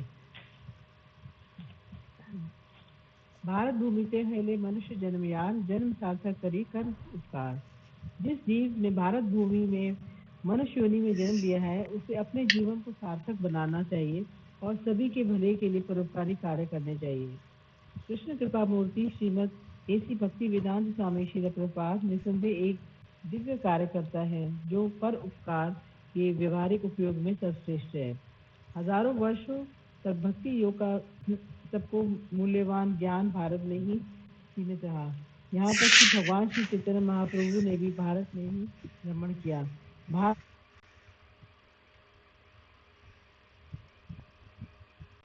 आपका आवाज चला गया। वैष्णव हाँ, समझते थे, वे भी सोचते थे कि इस पतित मलेच्छों का उद्धार करना संभव नहीं। भक्तों द्वारा की गई युग इच्छाओं, प्रार्थनाओं, अच्छी भावनाओं और त्याग पूर्ण कार्यों से भौतिक जगत के सभी जीवों का असीम लाभ होता है। हरे कृष्ण। तो देखिए अभी इसमें सर्वोपकारक, ये दूसरा एक क्वालिटी है आज जो हम पढ़ रहे हैं उसमें। तो ये सर्वोपकारक का अर्थ क्या होता है? सबके भले के लिए कार्य करने वाला। तो ये नॉर्मली हमने बहुत बार देखा ही है कि भक्त का सबसे बड़ा पर उपकारी कार्य क्या है। बाकी के लोग बोलते हैं समाज सेवा करो, दूसरों की मदद करो, ये वो। तो दूसरों की मदद, सबसे बड़ी मदद क्या है? उस व्यक्ति को भक्त बनाना। कि उस व्यक्ति की मदद क्यों करना चाहते हैं हम? हमें लगता है कि वो संकट में है। कोई गरीब है, उसके पास पैसा नहीं है तो आर्थिक संकट में है। कोई बीमारी से जूझ रहा है तो शारीरिक समस्या में है। किसी के पास टेंशन है तो हम उसको इमोशनली सपोर्ट करेंगे। हाँ, नहीं नहीं टेंशन मत लो, हम आपके साथ है, आपको जब भी जरूरत लगे हम आपको आप हमें आवाज दीजिए, हम आएंगे। ऐसा मेंटली हम उनको भावनात्मक सपोर्ट करते हैं। तो इसको कोई लोग बोलेगा ये समाज सेवा है ना, गरीबों को फिर कम्बल बांटो, खाना खिलाओ, ये वो। लेकिन उनका जो कर्म है, कर्म के हिसाब से उनको पाप कुछ भोगना है, वो पाप को वो भोग रहे हैं। अभी हमने उनको कंबल दे दिया या कुछ खाना खिला दिया या कुछ थोड़ा पैसा दे दिया या उनको पढ़ा लिखा दिया, तो उनका पाप नष्ट हो जाता है क्या? नहीं होता है। हम अपना खुद का ही पाप नष्ट नहीं कर सकते तो दूसरे का क्या करेंगे, है ना। ये तो ऐसा हो गया कि कोई एक लड़का फेल हो गया और दूसरा लड़का वो भी फेल हो गया, और जो फेल पहला वाला लड़का है वो दूसरा वाले लड़के को बोलता है टेंशन मत लो, है ना, मैं तुम्हें कुछ सपोर्ट करूंगा। और सपोर्ट क्या है? सपोर्ट वो एक दूसरे को ये कर सकते कि अगली बार जो एग्जाम आएगा तो उससे पहले हम दोनों मिलकर पढ़ाई करेंगे और एग्जाम में पास होना है। उसके अलावा कुछ सपोर्ट नहीं कर सकते। कॉपी देना ये अलाउड नहीं है ना। तो और क्या सपोर्ट करेंगे? तो भगवान, ये आध्यात्म में क्या होता है हमें समझना चाहिए कि सबसे बड़ा उपकार क्या है, उन लोगों को भक्त बनाना। उससे क्या फायदा होने वाला है? तो वो व्यक्ति अगर भक्त बनेगा तो वो व्यक्ति अभी संकट में किसके वजह से है? क्योंकि उसका पाप है। व्यक्ति भक्त बनेगा, भगवान का प्रसाद खाएगा, भगवान का नाम जप करेगा, तो उसके सभी प्रकार के पाप फल नष्ट होने लगते हैं। पाप ही नष्ट होने लगते हैं तो पापों के फल ही नहीं आएंगे फिर। तो जब पापों के फल नहीं आएंगे तो ये सही मार्ग है उनके ओरिजिनल जो उनका रूट कॉज है, उनका दुख का जो प्रमुख कारण है, उसके ऊपर डायरेक्ट आघात होता है। और सच में वो फिर लोग अगर भक्त बनते हैं तो उनका भविष्य का जो दुख है वो कम हो जाएगा। उनको खाना खिलाने से नहीं होगा, उनको कंबल देने से, पढ़ाई लिखाई करने से। अगले जन्म में उनको फिर से वही भुगतना है। आज हम उनको मदद करेंगे और वो व्यक्ति समझे कि गरीबी से निकल गया, समझे कि एक भिखारी है। तो मैं चला गया रेलवे स्टेशन। रेलवे स्टेशन में मैंने देखा कि एक लड़का है, 8 साल का है, लेकिन वो पढ़ाई लिखाई करने की जगह वो भीख मांग रहा है, शू पॉलिश कर रहा है, और मैं हूँ लखपति समझिए। तो मेरे को दया आ गया, क्योंकि मैं भगवान हूं ना, मेरे को बहुत दया आती है ना। तो ऐसे कोई दयालु लोग रहते हैं जो गरीब लोगों की दया दिखाएंगे और नॉन और को मुर्गी वुर्गी काट के खाएंगे। उधर दया नहीं आती उनको, इधर दया आती है। फिर वो क्या करेगा? उस व्यक्ति, वो लड़की को लेके आएगा, बोलेगा कि भगवान कैसा है ना, ये लड़के को इतना गरीब बना दिया, लेकिन मैं भगवान से भी ज्यादा दयालु हूँ, और मैं क्या करूंगा, इस लड़के का नसीब चेंज कर दूंगा, इसको पढ़ाऊंगा लिखाऊंगा, इसको अच्छे जॉब पे लगा के इस व्यक्ति का नसीब चेंज करके दिखाऊंगा कि समाज सेवा अच्छी होती है और व्यक्ति का नसीब चेंज होता है। तो फिर उसके नसीब में था, उसको ये ऐसा ही रहना है जीवन भर, और ये व्यक्ति ने क्या किया, उस व्यक्ति को पैसा देके उस व्यक्ति का नसीब चेंज कर दिया। ऐसा होता है क्या? नहीं होता है। तो उस व्यक्ति के नसीब में अगले जन्म में पढ़ाई लिखाई था और कुछ बनना था, जॉब था, और इस जन्म में भिखारी बनना था। तो इस व्यक्ति ने उसको मदद कर दिया, तो भगवान क्या करते हैं, अभी उसको एक्सचेंज कर लेते हैं। ठीक है बोलते हैं, अभी तुमको ये व्यक्ति मिल गया, तुमको पैसा मिल गया ना, तो ये तुमको अगले जन्म में पढ़ाई लिखाई होने वाला था, इस जन्म में तुम भिखारी बनने वाले थे, तो अगले जन्म वाला मैं अभी दे देता तुमको, इस जन्म में तुम पढ़ाई लिखाई करना, और इस जन्म में जो भिखारी बन के रहने वाले थे वो अगले जन्म में बनना, अगले जन्म में कोई तुमको मदद करने नहीं आएगा। तो उसको जो भुगतना है वो भुगतना ही है ना। तो हमारे उदारता से, भौतिक मार्ग से उस व्यक्ति का हमने भला नहीं किया है कुछ भी, है ना। तो हमें दिखते वक्त हमें लगेगा कि नहीं भला हो गया, तो सही उपकारता क्या है, उसको भक्त बनाना। अगर वो भक्त बन गया तो अगले जन्म में उसको जन्म लेने की भी जरूरत नहीं पड़ेगी, ऐसा भी हो सकता है अच्छा बच्चा भक्त बन जाता है ना। तो और इस जन्म में भी उसका जीवन सुधर जाता है, जो भक्त बनता है उसका जीवन सुधर जाता है, क्योंकि उसके पाप नष्ट हो जाते हैं और भगवान उसको मदद करते हैं। तो इसमें एक प्रश्न है, देखिए प्रश्न की लिस्ट में देखिए अभी आप, इसमें दूसरा प्रश्न है, दूसरों के लिए परोपकार क्यों महत्वपूर्ण है। तीसरा प्रश्न है, हमें किस प्रकार से परोपकारी कार्य करने चाहिए और क्यों। तो दूसरा प्रश्न, हमें परोपकारी कार्य क्यों करने चाहिए। तो शास्त्रों में लिखा है, इधर दो शास्त्रों से उन्होंने उद्भुत किया है कि श्रीमद् भागवतम के 10वें स्कंद के 22 नंबर के अध्याय के 35 नंबर श्लोक में कहा गया है कि सभी जीवों का कर्तव्य है कि अपने जीवन, धन, बुद्धि और वाणी से दूसरों के भले के लिए परोपकारी कार्य करें। तो भागवतम में लिखा है कि अपने धन, बुद्धि और वाणी से, जीवन से दूसरों का मदद करो, परोपकारी कार्य करो। लेकिन वो परोपकारी कार्य क्या है, और उनको भक्ति देंगे तो सबसे बड़ा परोपकार कार्य होगा। हम उसको पैसे देंगे तो हमारे अकाउंट में लिख जाएगा कि भाई हमारे अकाउंट में हम किसी जन्म में एक भिखारी बनने वाले थे, और क्योंकि हमने इस जन्म में किसी भिखारी की मदद की, तो जब हम भिखारी बनेंगे, भिखारी बनना तो फिक्स है लेकिन अपना, है ना, हमने किसी की मदद की तो हमारा भिखारी बनना डिलीट नहीं हुआ, हमारा भी पाप नहीं नष्ट हुआ और वो जो भिखारी था उसका भी पाप नष्ट नहीं हुआ। तो उससे हमें फायदा क्या होगा कि जब एक जन्म में हमारे पाप की वजह से हम भिखारी बनेंगे तो हमें भी कोई मदद करेगा। तो क्या फायदा ज्यादा हुआ या कुछ, जन्म मृत्यु चक्कर बंद हुआ, दुखों से छुटकारा मिला, कुछ नहीं हुआ, है ना। तो इसलिए इसके ऊपर हम ज्यादा भरोसा नहीं करते। तो ये जीवन, धन, बुद्धि और वाणी से दूसरों की भले के लिए परोपकारी कार्य करना मतलब प्रचार करना, अपने जीवन में प्रचार करना, अपने धन को प्रचार कार्य में लगाना, अपनी बुद्धि और वाणी को भगवान के प्रचार कार्य में लगाना। अभी डायरेक्ट सभी लोग भी नहीं लगा सकते हैं, क्योंकि सभी लोग डायरेक्ट प्रवचन भी नहीं कर सकते। तो उनके लिए क्या है, वो प्रचार जो कर रहे हैं उनको मदद करे थोड़े अलग अलग प्रमाण में, है ना। कोई कुकिंग कर सकता है, कोई ड्रेसिंग कर सकता है, कोई फूल की गार्लैंड बना सकता है, ये सभी प्रचार सेवा है, क्योंकि भगवान की सेवा में लग रही। लेकिन हम हमारा दे रहे हैं ना, तो वो परोपकार हो गया। विष्णु पुराण में भी कहा गया है कि एक बुद्धिमान व्यक्ति अपने कार्य, विचारों और शब्दों से ऐसी क्रियाएं करे जो जीवों के लिए जीवन में और अगले जीवन में हितकारी हो। देखो इधर लिखा है विष्णु पुराण में।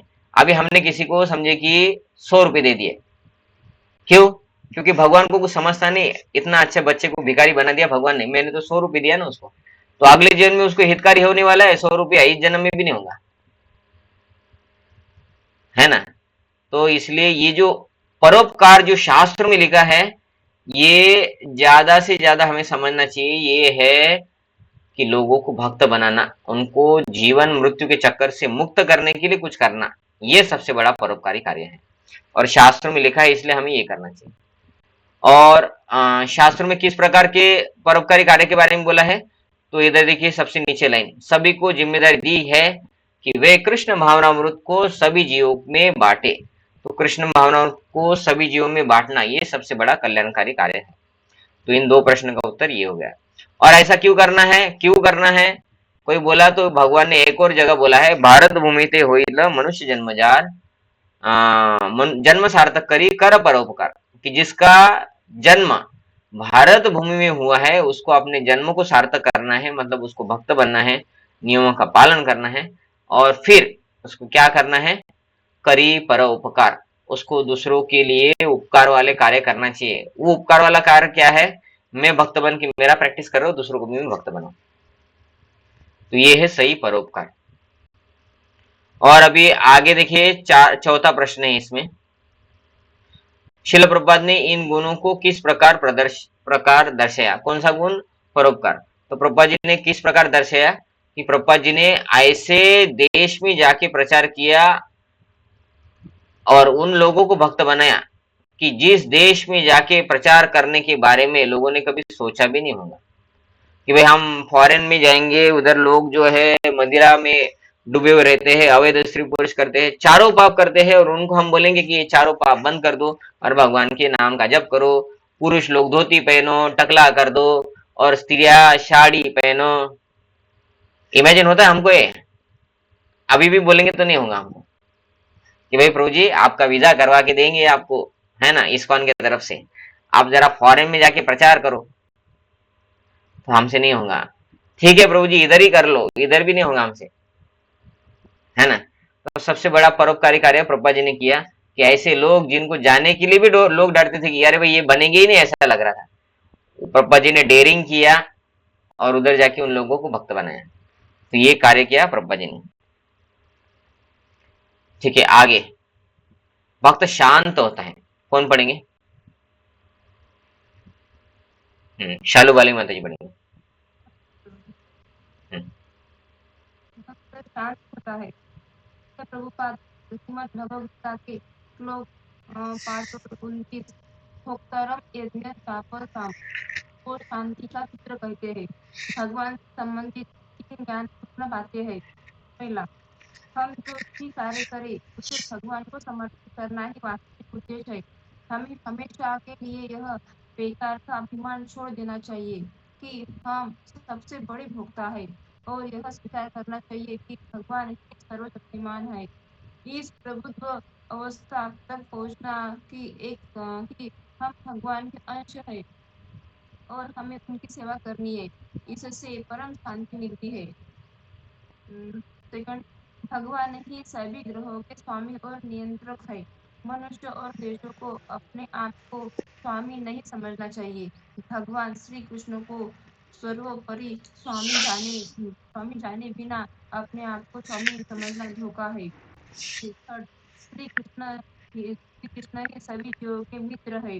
जो भगवान श्री कृष्ण के इन तीन गुणों को समझता है और उनकी सेवा और पूजा करता है, उसे भौतिक क्लेशों से मुक्ति और परम शांति प्राप्त होती है।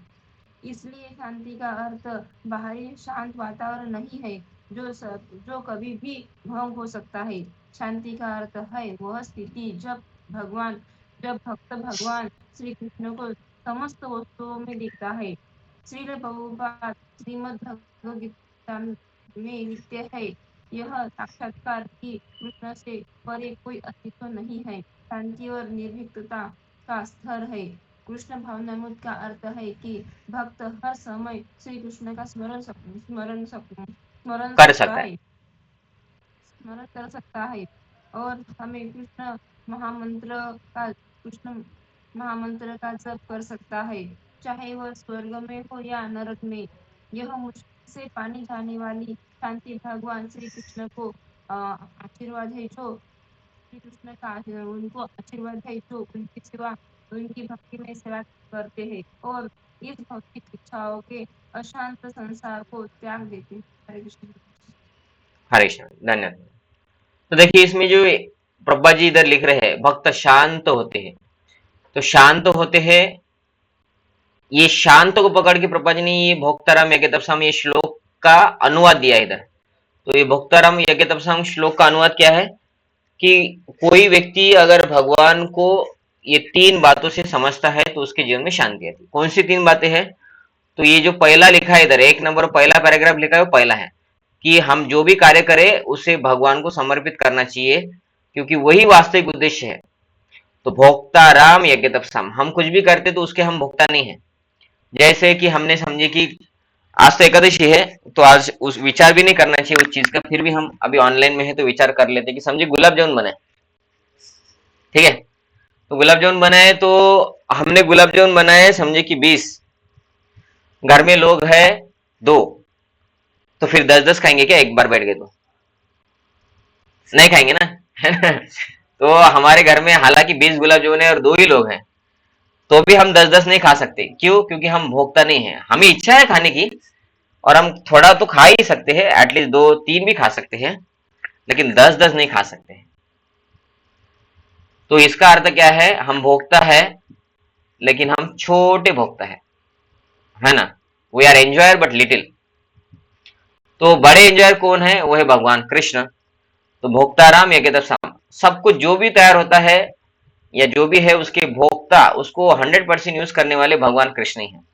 तो इसलिए हमने अगर 20 गुलाब जामुन बनाए और 20 भगवान को भोग लगा दिए तो 20 भी भगवान खा लेते हैं। और इसीलिए भगवान को 56 भोग लगता है और भगवान 56 भोग को ग्रहण करते हैं और उसके बाद हम सबको प्रसाद भी बांटते हैं कि भगवान ने ग्रहण किया। इसका अर्थ हम भोक्ता है क्या? नहीं है। लोगों की इच्छा रहती है कब मेरे को जॉब लगेगा और मैं शादी करूंगा, है ना। वो पहले से उसका लड़की देखना शुरू हो जाता है। लड़के वाले बोलते हैं जॉब नहीं है लड़के का, तो अभी हम लड़के को देना तो चाहते हैं लेकिन जॉब नहीं है। तो उसको उत्सुकता रहती है कब शादी हो जाए, कब शादी हो जाए। और शादी हो जाती है तो उसको लगता है कि ये लड़की से शादी किया थोड़ा जल्दी कर दिया, बाद में वो संबंध आया था उसकी शादी कर लेता, नहीं तो दोनों से भी शादी कर लेता। ऐसा भी लगता है कुछ कुछ लोगों को, बस संभालना मुश्किल है ना। तो हमारे लिए क्या है? हमारी इच्छा है कि वाइफ भी होनी चाहिए तो 2-2, 3-3, 4-4 होनी चाहिए, है ना। क्योंकि एक से नहीं पटा तो दूसरा तो करेंगे ना। कि हमको अभी समर हो रहा है, समर है, धूप है, और हम बोलते कि जाओ कूलर में पानी डालो, वो बोलती मैं कुकिंग किया थक गई तुम पानी डालो। तो हमें लगता है भाई एक से भले 2 वाइफ होती तो अच्छा है, दूसरे को बोल देते तुम पानी डालो भाई, पहले तो नहीं कर रहे, है ना।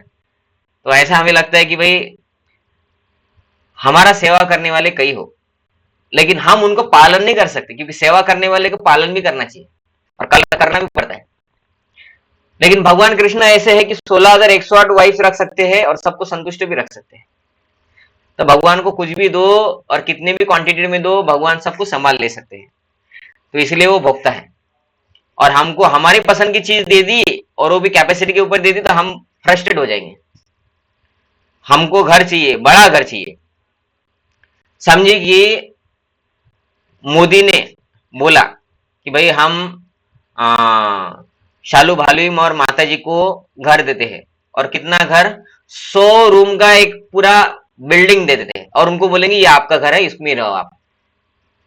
तो उनको 3-4 दिन तो पहले नींद ही नहीं आएंगी कि इतना बड़ा घर साफ कैसे करेंगे, है ना। प्रभु जी भी जॉब पे जाएंगे, माता जी जॉब पे जाएंगी, फिर इतना बड़ा घर का करेंगे क्या। और घर में अगर रिकामे घर रखेंगे तो उसमें भूत हो जाते हैं कुछ दिनों के बाद।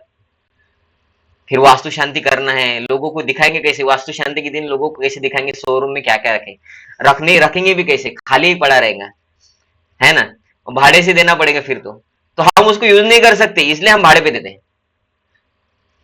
हम यूज कर सकते क्या? शोरूम देंगे तो भी नहीं यूज कर सकते, है ना। तो हमारे लिए क्या है? हम भोक्ता नहीं है, ये इसका बोलना है। हमको खाने के लिए हमको चाहिए पिज्जा देंगे तो हमारा पेट खराब हो जाएगा, पचेगा नहीं। और 3 पिज्जा खाने के लिए देंगे हम जबरदस्ती तो भी नहीं बचेगा। एक तो भी ठीक है, कैसा भी करके हम अंदर डाल देंगे, पचे ना पचे वो पेट संभाले। मुंह ने तो खा लिया ना, अब ये वो पेट का रिस्पॉन्सिबिलिटी, पचाना है तो पचाओ, नहीं तो फिर बाहर निकाल दो। तो हम कुछ भी चीज को भोग नहीं सकते पूरा, जितना हमारा कैपेसिटी है उतने तक ही। लेकिन भगवान को बोला है भोक्ता राम, सबसे बड़े भोक्ता है। उनको कुछ भी दो, आप कितनी भी क्वांटिटी में दे दो। दिन में कितने सारे मंदिरों में भोग लगता है, भगवान सब कुछ खा के छपेट कर देते हैं, है ना। तो ऐसे है भगवान। भगवान की इतनी सारी वाइफ्स है, फिर भी भगवान संभाल सकते हैं, इतना सारा खा सकते हैं भगवान। चैतन्य महाप्रभु स्वयं भगवान कृष्ण है, महाप्रकाश लीला में उनको इतना सब कुछ खिलाया और सब खा लिया उन्होंने, है ना, क्योंकि वो भगवान है, हम नहीं खा सकते उतना। तो इसलिए ये पहला शब्द क्या है, ये भोक्ताराम। कोई बोलेंगे इतना भोग क्यों लगाते हो तुम भगवान को, और उससे अच्छा तो गरीबों को बांटो, तुम 56 भोग लगा रहे हो, है ना। तो भगवान ही भोगता है, इसलिए उनको खिला रहे भाई। वो आखिरी में वो भोक्ता अकेला भी नहीं खाता है, वो बाद में वापस ही देता है, वो हम ही खाते हैं, है ना, बांट बांट के सभी भक्तों को बांटते हैं। तो ये है पहला शब्द कि 3 चीज भगवान के बारे में हमें जानना चाहिए। पहला है भगवान भोगता है, हमको जो हमें चाहिए वो भी हमको कैपेसिटी के ऊपर आ जाए तो हमको नहीं होता है डाइजेस्ट। समझिए कि आपको खाने का बता दिया मैंने, घर का बता दिया, अभी लोगों को बच्चे चाहिए, समझिए कि आपको 15 बच्चे हो जाए, फिर भगवान के 16,108 पत्नियों के करोड़ों बच्चे हो गए थे, हर एक पत्नी को 10 पुत्र और 1 पुत्री थी, है ना। हमको तो 10 और 1 11 अगर अपने हो गए तो भी नहीं संभालेंगे, है ना। तो एक एक पे ही हम बोलते हैं हम दो हमारा एक, नहीं तो आगे जाके वो करते हैं प्रॉपर्टी के लिए झगड़ा, है ना। तो फिर हमें नहीं होता है, संभालना नहीं होता है, तो इसलिए हम भोगता नहीं। ये पहला चीज भगवान के बारे में जानना है कि भगवान भोगता है। दूसरा चीज, सर्वलोक महेश्वरम, सब कुछ के मालिक भगवान है। तो ये ब्रह्मांड पूरा भगवान ही मालिक है, ब्रह्मांड में जो है वो भी सब भगवान ही मालिक है उसके। हम लिखते हैं कि प्रोप्राइटर, लेकिन रियल प्रोप्राइटर इज कृष्णा, लेकिन उसने अपना नाम किधर भी नहीं लिखा है। सब भूमि गोपाल की है, ईशावास्यमिदं सर्वम का एक और अर्थ हम बोलते हैं कि सब भूमि गोपाल की, लेकिन हमने अपना नाम गाड़ दिया है, this property belongs to Shri Balram Das, है ना, आई सी ओ श्री बलराम दास, ऐसा हम लिख देते हैं कि ये मेरा है, ये मेरा है, ये मेरा है, लेकिन है सब भगवान का। तो सब कुछ भगवान का है, ये दूसरा चीज है जो हमें समझना चाहिए। तीसरा चीज क्या है, भोक्ताराम एकदशम सर्वलोक महेश्वरम सुहृदम सर्वभूतानाम, वो भगवान कृष्ण जो भोगता है और सब कुछ उनका है, वो हमारे अच्छे मित्र है, ये समझना है। वो हमारे मित्र है तो हमारा बुरा कभी नहीं करेंगे वो, कि देखो भगवान, है ना, एक व्यक्ति को इतना पैसा दे दिया और दूसरे व्यक्ति को फ्लाईओवर के नीचे जन्म दे दिया, इसको भी तो बनाना चाहिए ना, इसको भी अच्छे घर में जन्म देना चाहिए। भगवान तो पॉलिटिक्स करते हैं बस। तो ऐसे भी लोग हैं जिनको ज्यादा समझता है वो बोलते भगवान को ज्यादा समझता नहीं, इसलिए उन्होंने क्या किया है कि कुछ लोगों को गरीब बनाया, कुछ लोगों को अमीर बनाए हैं, और कुछ लोगों को बहुत तकलीफ हो रही है और भगवान उस तकलीफ को दूर नहीं कर रहे हैं, और जिनके पास पैसा है उन लोगों को तकलीफ नहीं दे रहे भगवान। तो ऐसे भी कुछ समझदार बेवकूफ लोग होते हैं जो ऐसे विचारधारा वाले रहते हैं और लोगों को भी बोलते हैं ये सब, और उनका भी दिमाग खराब करते हैं, है ना, उनको भी भगवान से दूर लेके जाते हैं। तो भगवान के बारे में तीसरा शब्द समझना बहुत इंपॉर्टेंट है, सुहृद, कि भगवान हम सबके बहुत अच्छे मित्र हैं और कोई अच्छा मित्र दूसरे का बुरा नहीं होने देता। तो फिर भगवान के होते हुए भी अगर वो अच्छा है तो हमारे साथ बुरा क्यों हो रहा है, वो हमारे ही पाप कर्म है। कि मेरा एक बहुत अच्छा मित्र है, ठीक है, और वो मेरा मित्र है तो मैं उसके साथ रहता हूँ या वो मेरे साथ रहता है, और मैं उसको बोलता हूँ कि भाई चलो मिलके चोरी करेंगे, और 2-3 बार मैं चोरी करता हूँ, मेरा मित्र मेरा साथ नहीं देता है चोरी में, तो मेरा मित्र क्या सोचेगा, और ये 3 बार चोरी किया, उसको कोई पकड़ा नहीं, इसलिए इसका आदत अभी और बढ़ गया है। भगवान करे ये एक दिन पकड़ा जाए और कुछ महीनों के लिए जेल में रहे तो इसका चोरी करने का आदत तो छूट जाए डर की वजह से। आज ऐसा अच्छा दोस्त सोचेगा कि नहीं सोचेगा, सोचेगा ना कि भाई इसको थोड़ा शिक्षा होना चाहिए तब ये सुधरेगा, नहीं तो आज ये छोटा छोटा चोरी कर रहा है तो इसकी वजह से इसको 1 महीना के लिए जेल हो जाएगा, आगे जाके ये कहीं अगर किसी बैंक में डाका डालेगा और उसके लिए किसी व्यक्ति का खून करेगा तो उम्र कैद हो जाएंगी, हो सकता है फांसी भी हो जाए। तो वो ना हो इसलिए वो अच्छा वाला दोस्त भी सोचता है कि ये चोरी करे, कुछ लोग इसको पकड़े, कई 2-3 उसको लगा भी दे तो अच्छा है ना, कि ये चोरी करना छोड़ दे, या तो फिर थोड़ा जेल हो जाए 1 महीना 2 महीना 6 महीना, तो उसके बाद बड़ा चोरी करने से ये बच जाएगा। तो अच्छा दोस्त भी ये इच्छा करता है कि इसको थोड़ा सजा होना चाहिए ताकि ये और बुरा करने से बच जाए। तो भगवान भी वैसे ही है, भगवान बोलते तुम अच्छा करो तो अच्छा भोगोगे, बुरा करोगे तो बुरा भोगना पड़ेगा। और हम बुरा करते हैं, उसके परिणाम स्वरूप हमारे जीवन में संकट आता है। तो भगवान ने संकट दिया इनडायरेक्टली, क्योंकि सब कुछ भगवान कर रहे हैं, लेकिन हमारा कर्म था। और उसके पीछे भगवान का उद्देश्य क्या है कि अभी ये इसको शिक्षा होगा तो ये फिर से ये गलती नहीं करेगा। तो ये भी भगवान सुहृदी है। उस व्यक्ति को संकट आ रहा है और भगवान उसको नहीं निकाल रहे हैं। अगर भगवान उसके संकट को नहीं निकालते, अगर जो कोई बदमाश व्यक्ति है उसको अगर जेल में नहीं डालते, तो वो बदमाशी करके आज हमको भी तकलीफ दे रहा होता। बराबर है ना? तो फिर अच्छा होता क्या तब? फिर तब अच्छा नहीं होता। हमारे साथ हो जाए तो हम बोलेंगे इसको जेल में डालना है, और वो व्यक्ति बुरा करता है किसी और के साथ और उसको उसका सजा मिलता है, हम बोलते भगवान ने इसको सजा दिया, नहीं, माफ कर देना चाहिए। हमारे साथ हो जाएंगे तो समझे कि चोर, समझे कि मैं और मेरा दोस्त है और मैं चोर हूं, और मैं दूसरे के घर में चोरी कर रहा हूं, तो दोस्त को कुछ फर्क नहीं पड़ता है। लेकिन मैं दोस्त के घर में चोरी कर दूं तो दोस्त क्या बोलेगा? इसको जेल में डालना चाहिए। ऐसा होता है क्या? नहीं होता है। रियल दोस्त वो है कि वो चाहता है कि इसके किए का उसको सजा मिले, ताकि ये बुरा करना छोड़े। तो भगवान हमें हमारे पाप और पुण्य के हिसाब से सजा देते हैं, लेकिन भगवान भी नहीं चाहते कि हम दुख भोगे। ये है सुहृद, सभी जीवों के मित्र। तो भगवान सभी जीवों के मित्र है, जानबूझ के किसी को दुख नहीं देते। हम हमारा कर्म भोग रहे हैं। जो ये तीन चीजों को जानता है कि भगवान ही भोगता है, भगवान ही सबके मालिक है, भगवान हमारे मित्र है, तो वो व्यक्ति को शांति मिलती है कि हमारे साथ जो भी हो रहा है वो हमारे कर्म है, लेकिन भगवान तो हमारा अच्छा ही करने वाले हैं। तो उसके जीवन में शांति आती है। ऐसा ये श्लोक है। तो इसमें एक प्रश्न है, 5 नंबर। देखिए प्रश्न है, भक्त किस प्रकार शांत रह पाता है? तो इसका उत्तर इधर दिया है, समझ 5 दिखा। तो इसमें उत्तर है कि जो कोई कृष्ण भावनामृत में आता है ना, तो कृष्ण भावनामृत में वो क्या करता है? कृष्ण भावनामृत का अर्थ है कि भक्त हर समय कृष्ण का स्मरण कर सकता है और हरे कृष्ण महामंत्र का जप कर सकता है, चाहे वह स्वर्ग में हो या नरक में। तो ऐसा करने से क्या होगा? यह मुश्किल से पाई जाने वाली शांति भगवान श्री कृष्ण का उनको आशीर्वाद है, जो उनकी भगवान भक्तिमय सेवा करते हैं और इस भौतिक इच्छाओं के अशांत संसार को त्याग देते हैं। जो कोई ऐसा करता है उसको बहुत मुश्किल से पाने जाने वाली शांति प्राप्त कर देते हैं भगवान। तो वो कैसे प्राप्त करते हैं? वो प्राप्त करते हैं भगवान का स्मरण करके और भगवान का नाम जप करके।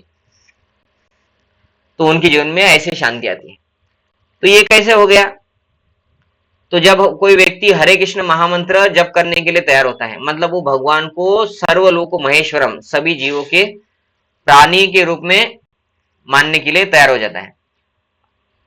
उदय पांडे प्रभु जी, आपका वीडियो बंद कर सकते हैं क्योंकि इधर भी दिख रहा है, या तो आप थोड़ा साइड में हो सकते हैं सुनने के लिए।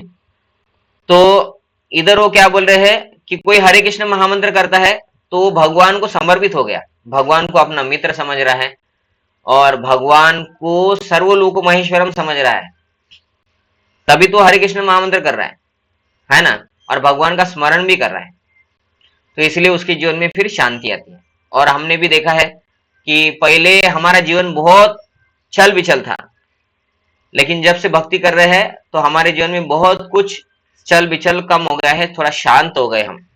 तो 100% तो नहीं हुए, आज भी हम थोड़ा बहुत अशांत ही है, लेकिन भौतिक लोगों के कंपैरिजन में बहुत शांत है। आपको कोई भी भौतिक व्यक्ति ऐसा बैठ के एक जगह संडे के दिन आध्यात्म के प्रवचन सुनते हुए नहीं दिखेगा। दिखेगा कोई आपको? वो भक्त होगा तो ही दिखेगा। मतलब क्या है? उसका जीवन में अभी शांति है, इसलिए अभी ऐसे बैठ के हम प्रवचन सुन रहे हैं, है ना। अगर हम भक्त नहीं होते तो क्या करते? हम बोलते बाहर धूप हो गई, ठीक है बाद में जाएंगे, अभी प्लानिंग करते हैं, ये करेंगे वो करेंगे ये करेंगे वो करेंगे। शाम को जब धूप कमी हो जाएंगी तो हम किसी स्विमिंग, वो क्या रहता है, लोग जाते हैं ना वाटर पार्क, वाटर पार्क चले जाएंगे। किसी वो रहता है चौपाटी जैसा रहता है ना, उधर जाके वो कुछ खाते हैं, पानी पूरी खाएंगे, मिल्क शेक पियेंगे, है ना, कुछ ड्रिंक पियेंगे, उधर फोटो निकालेंगे। तो छुट्टी के दिन भी उसका मन शांत नहीं रहता है, तो इनडायरेक्टली क्या है, कुछ लोग प्लानिंग करेंगे कि जाके नॉनवेज खाएंगे, जो गलत काम करने वाले वो गलत काम का प्लानिंग करेंगे, आज छुट्टी है तो फिर ये काम करेंगे गलत वाला, है ना। तो अशांत। लेकिन भक्त शांति से अपना माला करते हैं कि भाई आज छुट्टी है, आज दिन भर ज्यादा माला करेंगे, एकादशी है, आज भगवान को भोग लगाएंगे एकादशी वाला, और हम वो ही खाएंगे, ज्यादा कुछ नहीं खाएंगे, शांत रहेंगे। बाकी लोग बोलेंगे 5 स्टार होटल में जाएंगे आज, हाँ 5 स्टार होटल में जाएंगे आज और नॉनवेज खाएंगे या कुछ खाएंगे, है ना, ये खाएंगे वो खाएंगे। तो फिर उन लोगों के जीवन में तो दुख ही आने वाला है, क्योंकि एकादशी है और ऊपर से नॉनवेज खाएंगे या होटल में जाके वो अन्न भी खाएंगा तो भी पाप लगेगा, और उनके जीवन में अस्थिरता बहुत है ना। लेकिन भक्त के जीवन में स्थिरता है। भक्त वो माला करेगा, वो विचार करेंगे आज संडे है तो शाम को मंदिर में चले जाएंगे और मंदिर में प्रवचन सुनेंगे। आज मेरा ही प्रवचन है शाम को, मैं रामायण के बारे में बोलने वाला हूँ, कॉन्ट्रोवर्सीज इन रामायण। तो रामायण में कुछ कॉन्ट्रोवर्शियल टॉपिक्स रहते हैं जिसकी वजह से लोग भगवान के ऊपर आरोप करते हैं, उसके बारे में थोड़ा चर्चा करेंगे।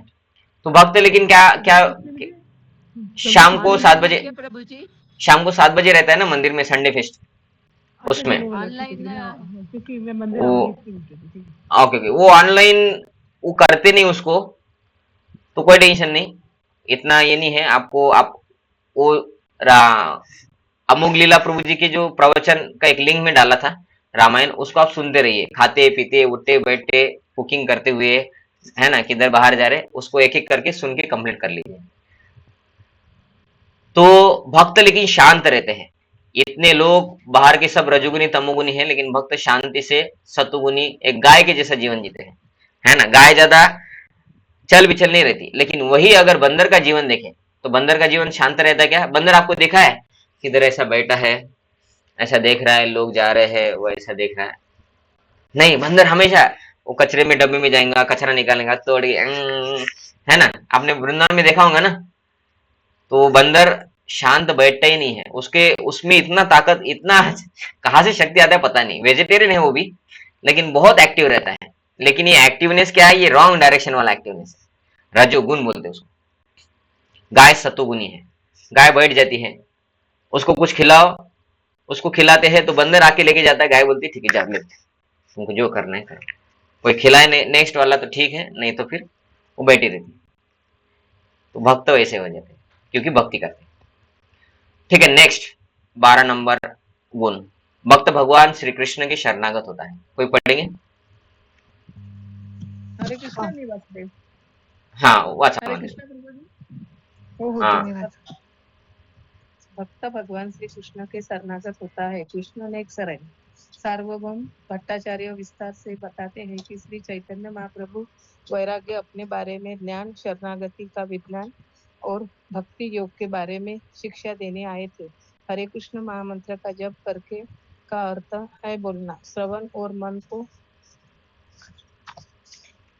पवित्र नाम से यत्न में अर्पित करना. भगवान श्री चैतन्य महाप्रभु ने कहा कि हमें 10 नाम अपराधों से बचना चाहिए और अपने जीवन का आध्यात्मिक गुरु को निर्देशों पर समर्पित कर देना चाहिए.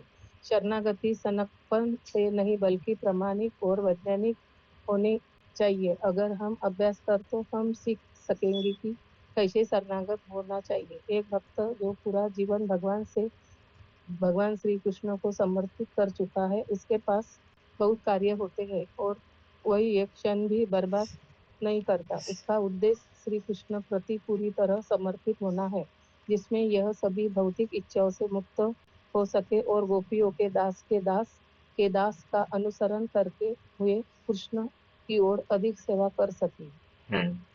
तो देखिए अभी इसमें, धन्यवाद मनोज जी, इसमें 6वां प्रश्न है, हम श्री कृष्ण को समर्पण कैसे कर सकते हैं? एक पूर्णतः समर्पित भक्त का लक्ष्य क्या होता है? तो इसका उत्तर देखिए इधर दिया है 6.1 6.2. तो समर्पित भक्त, प्रश्न क्या है, हम श्री कृष्ण को समर्पण कैसे कर सकते हैं? तो इधर उन्होंने दिया है कि पवित्र नाम का जप करके, लेकिन वो जप कैसा होना चाहिए, 10 नामों से 10 नाम अपराधों से मुक्त होना चाहिए. मतलब हमें प्रयत्न करना चाहिए कि बिना अपराध जप करे. तो ये क्या है, ये है कृष्ण को समर्पण करना. मतलब क्या है, इनडायरेक्टली जो व्यक्ति भगवान कृष्ण का नाम लेने के लिए तैयार हो गया वो भगवान कृष्ण का समर्पित व्यक्ति हो गया। अभी समर्पण अलग अलग होता है सबका, है ना। कौन कितना माला करेगा, कोई बोलेगा हम एक ही माला करते हैं, हमारे जीवन में इतना ही समय है भगवान के लिए, तो उसका समर्पण कम हो गया। कोई बोलेगा मैं 2 माला करूंगा, कोई बोलेगा 4 करूंगा, कोई 16 माला, कोई 32 माला, कोई और ज्यादा कर सकता है। तो समर्पण अलग अलग है। तो लेकिन ये समर्पण है, लेकिन इसके साथ सेवा भी है, बाकी चीज भी है। तो ये एक हो गया। दूसरा है कि एक पूर्णतः समर्पित भक्त का लक्ष्य क्या है।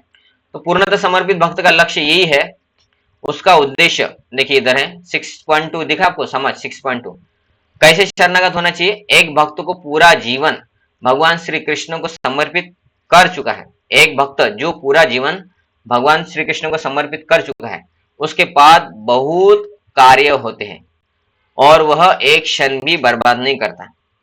तो ये बहुत कार्य किया है, ये भक्ति युक्त कार्य है। उसको लगता है अरे रामनवमी आने वाली है तो मुझे रामायण भी पढ़ना है, लेकिन अभी ये भक्ति वृक्ष का कार्यक्रम है तो इसका भी मुझे इसके लिए भी समय देना पड़ेगा, और मेरा वो कुछ ऑनलाइन दूसरा क्लास है उसका भी पढ़ना है, मुझे माला भी करना है, आज एकादशी है ज्यादा माला भी करना है। कोई बोलेगा कि आज एकादशी है मेरे घर के भगवान को मैं अच्छे वाला फूल माला बनाऊंगा, तो उसका वो भी कार्य है। कोई बोलेगा आज लोगों को छुट्टी रहता है, वो प्रभु जी को जाके या प्रभु जी वो माता जी को जाके मुझे कुछ भक्ति युक्त तो कुछ बताना था, थोड़ा बोलना था कि चलो मंदिर में मैं जा रही हूँ जा रहा हूँ, ये भी करना है। तो भक्त के पास बहुत सारा लिस्ट रहता है, ये भी करना है वो भी करना है, और उसके बहुत सारे काम जो जिसको हम काम बोल रहे हैं वो भक्ति युक्त काम ही है सब, और भक्ति का ही एक भाग है ना।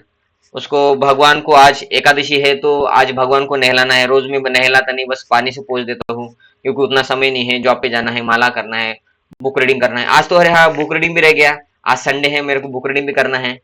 तो ऐसा भक्त का जीवन में बहुत कुछ रहता है, लेकिन ये सभी चीज जो काम है जो उसको करना है और जिसमें वो बिजी है ये भक्ति युक्त है। ये नहीं कि आज हाँ वो वाटर पार्क खुला है उधर जाना है, उसके बाद वो चौपाटी जैसा है उधर जाके हम भेल पूरी खाएंगे, है ना, पता नहीं क्या क्या खाते हैं, पाव भाजी खाते हैं, चाउमीन खाते हैं। वो अभी लोग वो सड़े गले मोमोज खाने के लिए जाते हैं, है ना, तो वो सड़े गले मोमोज खाना है।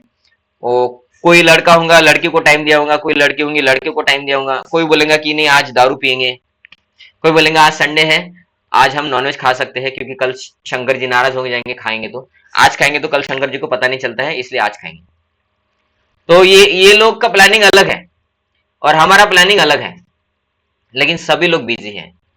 वो बंदर भी बिजी है और गाय भी बिजी है ना।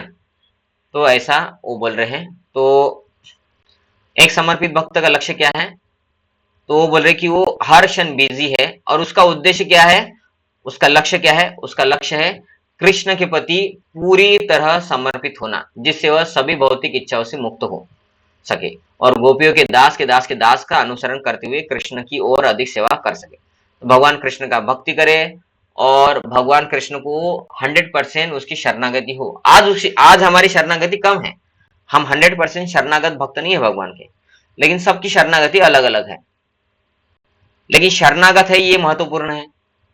तो ये शरणागति जितने भी परसेंट में है हमारी, कि आज हम भगवान के लिए ये त्याग रहे हैं कि हमारा जीवन में हम रोज 2 घंटा त्याग रहे हैं भगवान के लिए।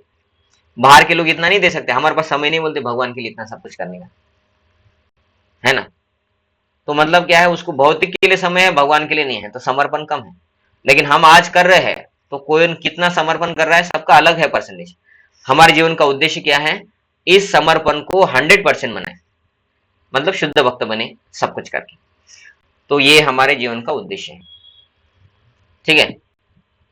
तो आगे नामामृत, पवित्र नाम का अमृत। अभी देखिए इसको मैं शॉर्ट में पढ़ के आपको बता देता हूं। इधर लिखा है अगर कोई व्यक्ति अशिक्षित है और इसलिए श्रीमद् भगवद गीता और भागवतम नहीं पढ़ सकता, तो भी वह केवल महामंत्र का जप करके अपने जीवन को सफल और पूर्ण बना सकता है। तो इसमें वो लिख रहे हैं कि कृष्ण भावना की प्रक्रिया यही है, क्या है कि उसका ज्ञान पूर्ण और शुद्ध है, क्योंकि यह ज्ञान पूर्ण ग्रंथों से है, श्रीमद् भगवद गीता भागवतम। और इसमें ये सरलता से दिया है कि आध्यात्म में क्या कर सकते हैं। लेकिन आध्यात्म में बहुत कुछ चीजें हैं पढ़ना है, लिखना है, ये करना है, वो करना है, प्रचार करना है, वो सब कुछ कर पाते हैं क्या हम? तो सब कुछ, सब हर एक व्यक्ति सब कुछ नहीं कर पाता है। और अगर वो कोई अशिक्षित व्यक्ति है तो वो पढ़ना लिखना नहीं आता है, लोगों को प्रवचन कैसे करेगा वो? तो बोलते हैं अरे कोई टेंशन नहीं, कुछ भी आपको आता हो ना आता हो, महामंत्र तो करने आता है, माला तो कर सकते हैं ना, बोलो हरे कृष्णा बोलो, तो गूंगा नहीं है तो हरे कृष्णा तो बोल ही सकता है ना, तो गूंगा नहीं तो हरे कृष्णा महामंत्र कर सकता है, तो हो गया। फिर भक्ति करने के लिए वही है, नामामृत पवित्र नाम का अमृत, ये करके भी हम भगवान को खुश कर सकते हैं और शुद्ध होके भगवत धाम जा सकते हैं। तो इसमें वही बोला है कि नाम लेने के लिए कोई क्वालिफिकेशन की जरूरत नहीं कि आपको पढ़ना लिखना आता है क्या प्रभु जी? प्रभु जी आपको इंग्लिश आता है? हाँ प्रभु जी। हाँ प्रभु जी आपको प्रवचन देने आएगा? हाँ प्रभु जी। तो ये चीजों की जरूरत ही नहीं है। नाम, अगर किसी को ये चीज कुछ भी नहीं आता है, उसको अच्छे से कुकिंग नहीं आता है, उसको भगवान के लिए ड्रेसिंग नहीं करने आता है, पढ़ना लिखना नहीं आता है, मैनेजमेंट नहीं आता है, तो भी कोई टेंशन नहीं, माला तो करने आता है ना, माला करो बस। अगर नहीं आता है बाकी तो आता है तो हमें प्रभुपाद जी की पुस्तकें पढ़ना चाहिए, क्योंकि उससे हमारा ज्ञान शुद्ध होता है ना, हमारा एजुकेशन जो लिया हमने भौतिक वो भी शुद्ध हो जाए। आगे प्रचार ही सार है, शिष्य का कर्तव्य है कि वह बिना किसी भौतिक स्वार्थ से सबके लाभ के लिए भगवान के संदेश को सभी में बांटे। तो हमें उसका फायदा हुआ है तो हम लोगों को बताना चाहिए, इसको बोलते हैं प्रचार।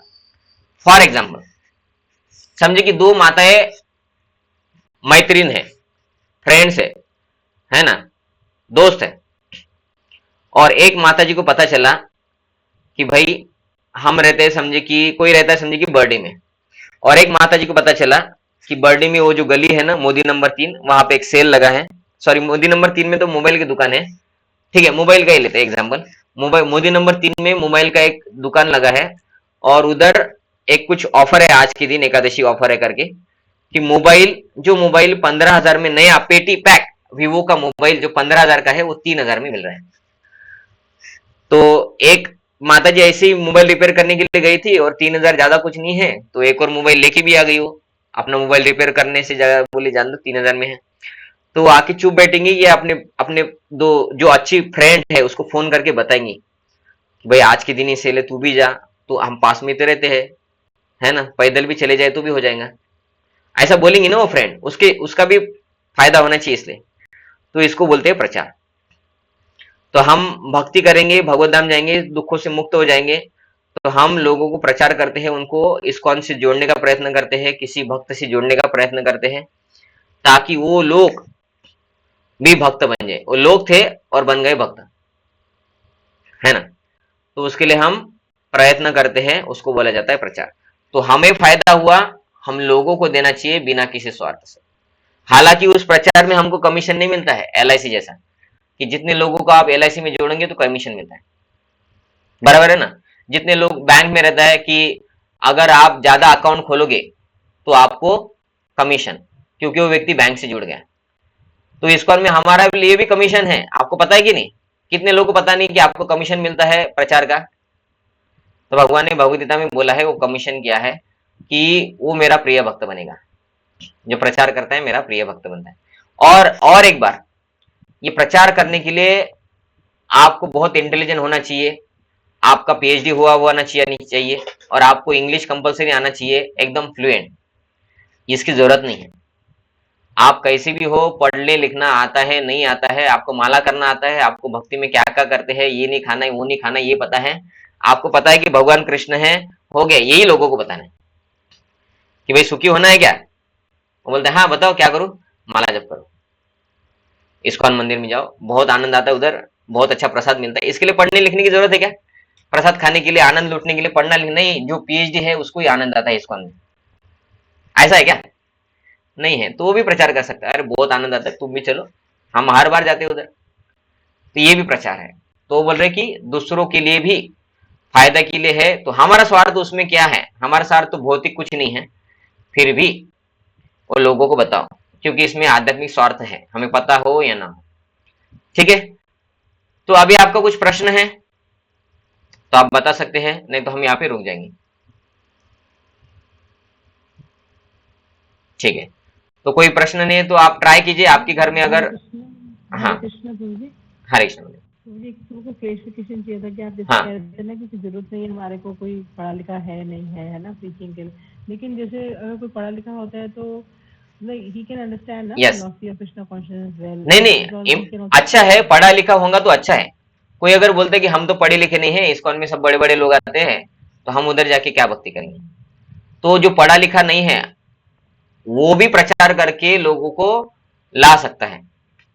वो खुद पढ़ा लिखा नहीं है लेकिन वो भक्त बन गया तो दूसरे लोगों को भी बोल सकता है ना, अरे पढ़ा लिखे की जरूरत नहीं है ना, भक्ति करने के लिए ये सब की जरूरत नहीं है। तो उसके लिए वो बोल रहे हैं कि प्रचार वो पढ़ा लिखा नहीं है तो भी कर सकता है। ऐसा नहीं कि पढ़े लिखे ही लोग कर सकते हैं, जो नहीं पढ़ा लिखा है वो भी कर सकते हैं। ऐसा जरूरी नहीं कि हर एक व्यक्ति को प्रवचन देना चाहिए तभी वो प्रचार करता है ऐसा। दूसरे कार्य कर सकते पर्सन। हाँ लेकिन वो व्यक्ति जोड़ सकता है ना लोगों को मंदिर से। वो व्यक्ति मंदिर में जुड़ गया तो प्रवचन दूसरा कोई दे देगा और उसको जो भी प्रॉब्लम आते हैं ये अनपढ़ व्यक्ति भी उसकी प्रॉब्लम सॉल्व कर सकता है। कि वो बोलेगा लेकिन अरे वो एकादशी है तो एकादशी में क्या खाना चाहिए, तो जो अनपढ़ है वो भी बता सकता है क्या क्या खा सकते हैं, है ना। तो ये बात बोल रहे थे कि जरूरत नहीं है कि प्रचार करने के लिए हम पढ़े लिखे होंगे, हमको नहीं आता है हम क्या प्रचार करें, वो लोग हमारा सुन के क्यों इस कॉल में चले जाएंगे। नहीं, उनको बस एक्सपीरियंस बताना है। उनको क्या बताना है, एक्सपीरियंस बताना है, इधर बहुत आनंद है, बस यही है। भावनाओं से ही प्रचार हो जाता है। मुझे आनंद आता है, तुम भी चलो, तुमको आनंद आएगा। हरे कृष्ण प्रभु जी। हरे कृष्ण जी, बोला। हरे कृष्ण प्रभु जी। हाँ, भगवद्गीतेत एक श्लोक आहे, यस्मात् सर्व कालेषु मामास्वर युद्धाच्या हाँ मया अर्पित मनोबुद्धी मामे वशे निसंशय. म्हणजे तुम्ही तुमचे कार्य करत असतानाही जर स्मरण केलं यस तरी चालेल म्हणते. हो, मया अर्पित मनाबद्दल तुम्ही सांगितलं आता. मया अर्पित मनोबुद्धी. मनोबुद्धी. बुद्धी कशी अर्पित करायची? बुद्धी आपण शास्त्र वाचून बुद्धी शुद्ध होते. अर्पित. आपण जे शिकलेलं आहे शिक्षण घेऊन, हम जो पढ़े लिखे हैं, तो अगर हम ज्ञान वाली चीजों को पढ़ते हैं बुद्धि से तो हमारा ज्ञान या बुद्धि शुद्ध हो जाती है। प्रपंच तात्पर्य में लिखते भी एक जगह पे कि हम जो अध्यात्म वाली पुस्तकें पढ़ते हैं जो भगवान से कनेक्टेड है तो उससे हमारा बुद्धि शुद्ध होता है, भगवान की सेवा में लग गया। क्योंकि बुद्धि का काम क्या है, डिस्क्रिमिनेशन, कौन भगवान है कौन नहीं है, कहां से पढ़ा कहां से समझा, शास्त्र पढ़ के। पढ़ने वाला की भी बुद्धि शास्त्र पढ़ने की है या पढ़ने की बुद्धि है तो वो बुद्धि शुद्ध हो रही है। ठीक है ना प्रभु जी? मला असं वाटते हे या म्हणण्यात काय अर्थ आहे? हा? हरे कृष्ण प्रभुजी. हाँ हाँ मला असं वाटते हे म्हणणं योग्य नाही. म्हणजे ते शास्त्रानुसार जर असेल तर अर्पित यस बुद्धी. हाँ हाँ, शास्त्र पढ़ने से बुद्धि शुद्ध होती है। हाँ मुझे एक और एक थोड़ा सा क्लेरिफिकेशन, जैसे हम देखते हैं रूप गोस्वामी और सनातन गोस्वामी की लाइफ से, मतलब वो अच्छे मतलब मंत्री के उसमें थे ना, उनके सदन से, और खुद उसने ऊंचे पद पे थे मंत्री के, और उनके पास काफी धन था, है ना। मतलब तो जो उनके काफी गोल्ड कॉइन्स थे, जब वहां से निकले चैतन्य महाप्रभु दिल्ली तो उन्होंने काफी जगह डिस्ट्रीब्यूट किया, कुछ रिलेशंस में, कुछ वैष्णव को, कुछ अपने लिए रखा। तो मेरे पास ये पूछना था कि उनके इतना जो धन था तो उन्होंने उस सबको ही फिर कृष्णा कॉन्शियस के लिए यूज क्यों नहीं कर क्यों दे दिया? Okay okay. तो एक्चुअली ये जो लोग थे सब षड गोस्वामी, ये लोग हमारे जैसे भौतिक नहीं थे, और वो इतना सब कुछ होने के बाद भी वो क्यों किया, क्योंकि चैतन्य महाप्रभु ने उनको वैसा बोला था। फॉर एग्जाम्पल चैतन्य महाप्रभु की लीला में एक आता है, रघुनाथ दास गोस्वामी थे शायद, वो सनातन गोस्वामी थे शायद, कि सनातन गोस्वामी सब कुछ छोड़ के आ गए और उनके सनातन गोस्वामी के साले थे या बहन जावई थे, कोई तो थे, दामाद थे, कोई तो थे, एक जगह वो रुके थे। उन्होंने क्या किया था, सनातन गोस्वामी जब जॉब छोड़ के वो चकमा देके आए थे ना नवाब हुसैन शाह को, चकमा देके चैतन्य महाप्रभु को मिलने के लिए जा रहे थे, तो एक उनका गांव छोड़ा नवाब हुसैन चीटिंग करके, और एक गांव को क्रॉस करके चैतन्य महाप्रभु को मिलने जाना है, जगन्नाथपुरी में या किधर। तो चैतन्य महाप्रभु को मिलने जाने से पहले इन्होंने सब कुछ छोड़ दिया, बस ये एकदम सादा लुंगी जैसा धोती पहना है और वो जा रहे हैं। उनका दाढ़ी बढ़ गया है, पूरा बढ़ गया है, लेकिन एक उनका रिश्तेदार बीच में मिल गया, वो बोला अरे यार मेरा इतना अच्छा ये रिलेटिव था, वो इतना सब कुछ छोड़ के भिखारी जैसा बन गया है, भक्ति कर रहा है। तो अभी उसको तो मैं बता नहीं सकता, लेकिन मैं मेरे पास एक बहुत रेशमी एकदम हाई क्वालिटी का कंबल है, मैं इसको देता हूँ। तो उन्होंने क्या श्रीकांत ने? श्रीकांत, मुझे भी याद नहीं आ रहा है, श्रीकांत नहीं है शायद, वो कोई और है। तो उन्होंने क्या किया, महंगा वाला कंबल दे दिया सनातन गोस्वामी को। और वो महंगा वाला कंबल फिर सनातन गोस्वामी बोले भाई ठंडी में यूज आ जाएगा, इसको युक्त वैराग्य बोलते हैं हम, है ना, बराबर है ना, युक्त वैराग्य ना, ठंडी में काम आ जाएगा, अच्छा कंबल है। तो सनातन गोस्वामी उसको लेके चैतन्य महाप्रभु के सामने रहते थे। तो चैतन्य महाप्रभु देखते थे उनके तरफ, और फिर वो कंबल को देखते थे और ऐसा करते थे, रुक जाते थे। सनातन गोस्वामी को समझ में आया कि भगवान जाते में कंबल भी छोड़ दो करके तो वो गए गंगा के, है ना, हाँ, तो चैतन्य महाप्रभु चाहते कि मैं कंबल भी छोड़ दो। तो उन्होंने वो गए एक जगह पे, किधर तो लोग जिधर नहाने जाते हैं उधर एक व्यक्ति था, उसके फटे कपड़े थे। वो बोले देखो तुम्हारे फटे कपड़े मेरे को दे दो, मैं तुमको ये महंगा वाला कंबल दे दूंगा। बोले चीटिंग कर रहे हो साहब, बोले ये इतना महंगा कंबल तुम मेरे फटे कपड़े के बदले में क्यों दोगे? नहीं, बोले मैं सच में बोल रहा हूँ, बोलते तुम ये ले लो कंबल, आप तुम्हारे फटे कपड़े मेरे को दे दो। तो फिर वो कपड़े पहने उन्होंने फटे हुए और चैतन्य महाप्रभु के सामने गए। चैतन्य महाप्रभु बहुत खुश हो गए। रघुनाथ दास गोस्वामी सब कुछ छोड़ के वो एकदम लो क्वालिटी का राइस खा रहे थे, जिसको गाय भी नहीं खाती थी। लेकिन चैतन्य महाप्रभु ने कभी नहीं बोला कि भाई अरे रहने देते, तुम्हारे पिताजी का पैसा था, है ना। उल्टा चैतन्य महाप्रभु जब रघुनाथ दास गोस्वामी सब कुछ छोड़ के आए थे तो वो सक्सेस हो गए थे रघुनाथ दास गोस्वामी इधर आने के लिए, लेकिन उनके दो सेवक उनके पिताजी ने भेजे थे पैसों के साथ। और रघुनाथ दास गोस्वामी रोज अपने पिताजी के पैसों से भक्तों को फिश देते थे। तो चैतन्य महाप्रभु एक दिन बोले विषयला अन्न खायला मलिन होए मन, कि हालांकि तुम्हारे पिताजी भक्त है, उनके पिताजी भी भक्त थे, गोवर्धन मुजुमदार और उनके चाचा जी हिरण्य मुजुमदार, लेकिन क्योंकि वो शुद्ध भक्त नहीं है तो उनका पैसों से भक्तों को मत खिलाओ बोले। तो फिर रघुनाथ दास गोस्वामी ने वो भी बंद कर दिया। खुद का भी खाने का ये कर दिया कि वो पहले क्या करते थे, आनंद बाजार में जाके खाते थे। आनंद बाजार में मतलब रेडीमेड अच्छा ताजा भगवान को भोग लगा हुआ वेराइटी ऑफ सब्जी, वेराइटी ऑफ राइस, उसमें कभी स्वीट ये वो खाते थे। स्वीट नहीं खाते थे होंगे, लेकिन आता है उधर। तो फिर उन्होंने उसके बाद सोचा कि मैं ये खाने से अच्छा भीख मांगे खाऊंगा। तो फिर वो भीख मांगने के लिए लाइन में लगते थे, जिधर सभी भिखारी बैठते थे और लोग आके उनको भीख दे दे के आगे आगे जाते थे। तो कुछ समय के बाद रघुनाथ दास गोस्वामी ने समझा कि अरे यार मैं भीख मांगने की लाइन में लगता हूँ, पहले मैं अच्छा अच्छा खाने की लाइन में लगता हूँ तो अच्छा नहीं है, तो भीख मांगने लगे। फिर उन्होंने सोचा मैं भीख मांगता हूँ, लेकिन मैं सोचता हूँ कि ये मुंबई वाला आदमी आया ना, ये बहुत अमीर आदमी है, ये बड़ा कुछ हमको पैसा देगा या खाने के लिए हाई क्वालिटी कुछ तो देगा, हल्दीराम का स्वीट लाया होगा या ऐसा कुछ, है ना, ऐसा आशा होता है। इसलिए उन्होंने उधर बैठ के मांगना भी बंद कर दिया। उन्होंने फिर ये शुरू कर दिया कि जो गाय भी नहीं खाती उस राइस को धो के खाने लग गया। तो चैतन्य महाप्रभु खुश हो गए और चैतन्य महाप्रभु ने उनकी झोली में से खाया। तो चैतन्य महाप्रभु इनडायरेक्टली चाहते थे कि ये लोग जो है ये स्टैंडर्ड सेट करे कि ये सबसे बड़े वैरागी है, ताकि भविष्य में आने वाले लोग इनको ज्यादा वैल्यू करे कि ये लोग इतने बड़े अमीर होने के बाद भी सब कुछ छोड़ दिया क्योंकि उनको भक्ति में बहुत आनंद आ रहा था। और फिर भी उन्होंने बहुत कुछ किया, उन्होंने प्रचार करके पैसा कमाया, अपने लिए नहीं भगवान के लिए, और तब उन्होंने मंदिर बांधे ना, तो भगवान की सेवा में यूज भी किया, खुद का पैसा डायरेक्ट यूज नहीं किया। तो हो सकता है कि रूप गोस्वामी का सोचना होगा कि मेरे पास जो पैसा है वो मुसलमान का है, क्योंकि मुसलमान के अंडर में वो काम कर रहे थे। रघुनाथ दास गोस्वामी का मानना है मेरे पिताजी और चाचा का पैसा ये, और वो शुद्ध भक्त नहीं है, वो भी भक्त थे, वो अपने घर में हरिदास ठाकुर को लेके आए थे प्रवचन करने के लिए, हिरण्य मुजुमदार, गोवर्धन मुजुमदार, पता है आपको, है ना। और हरिदास ठाकुर को लेके आए थे, और हरिदास ठाकुर की मिलने की वजह से ये भी रघुनाथ दास गोस्वामी ऐसे बन गए थे।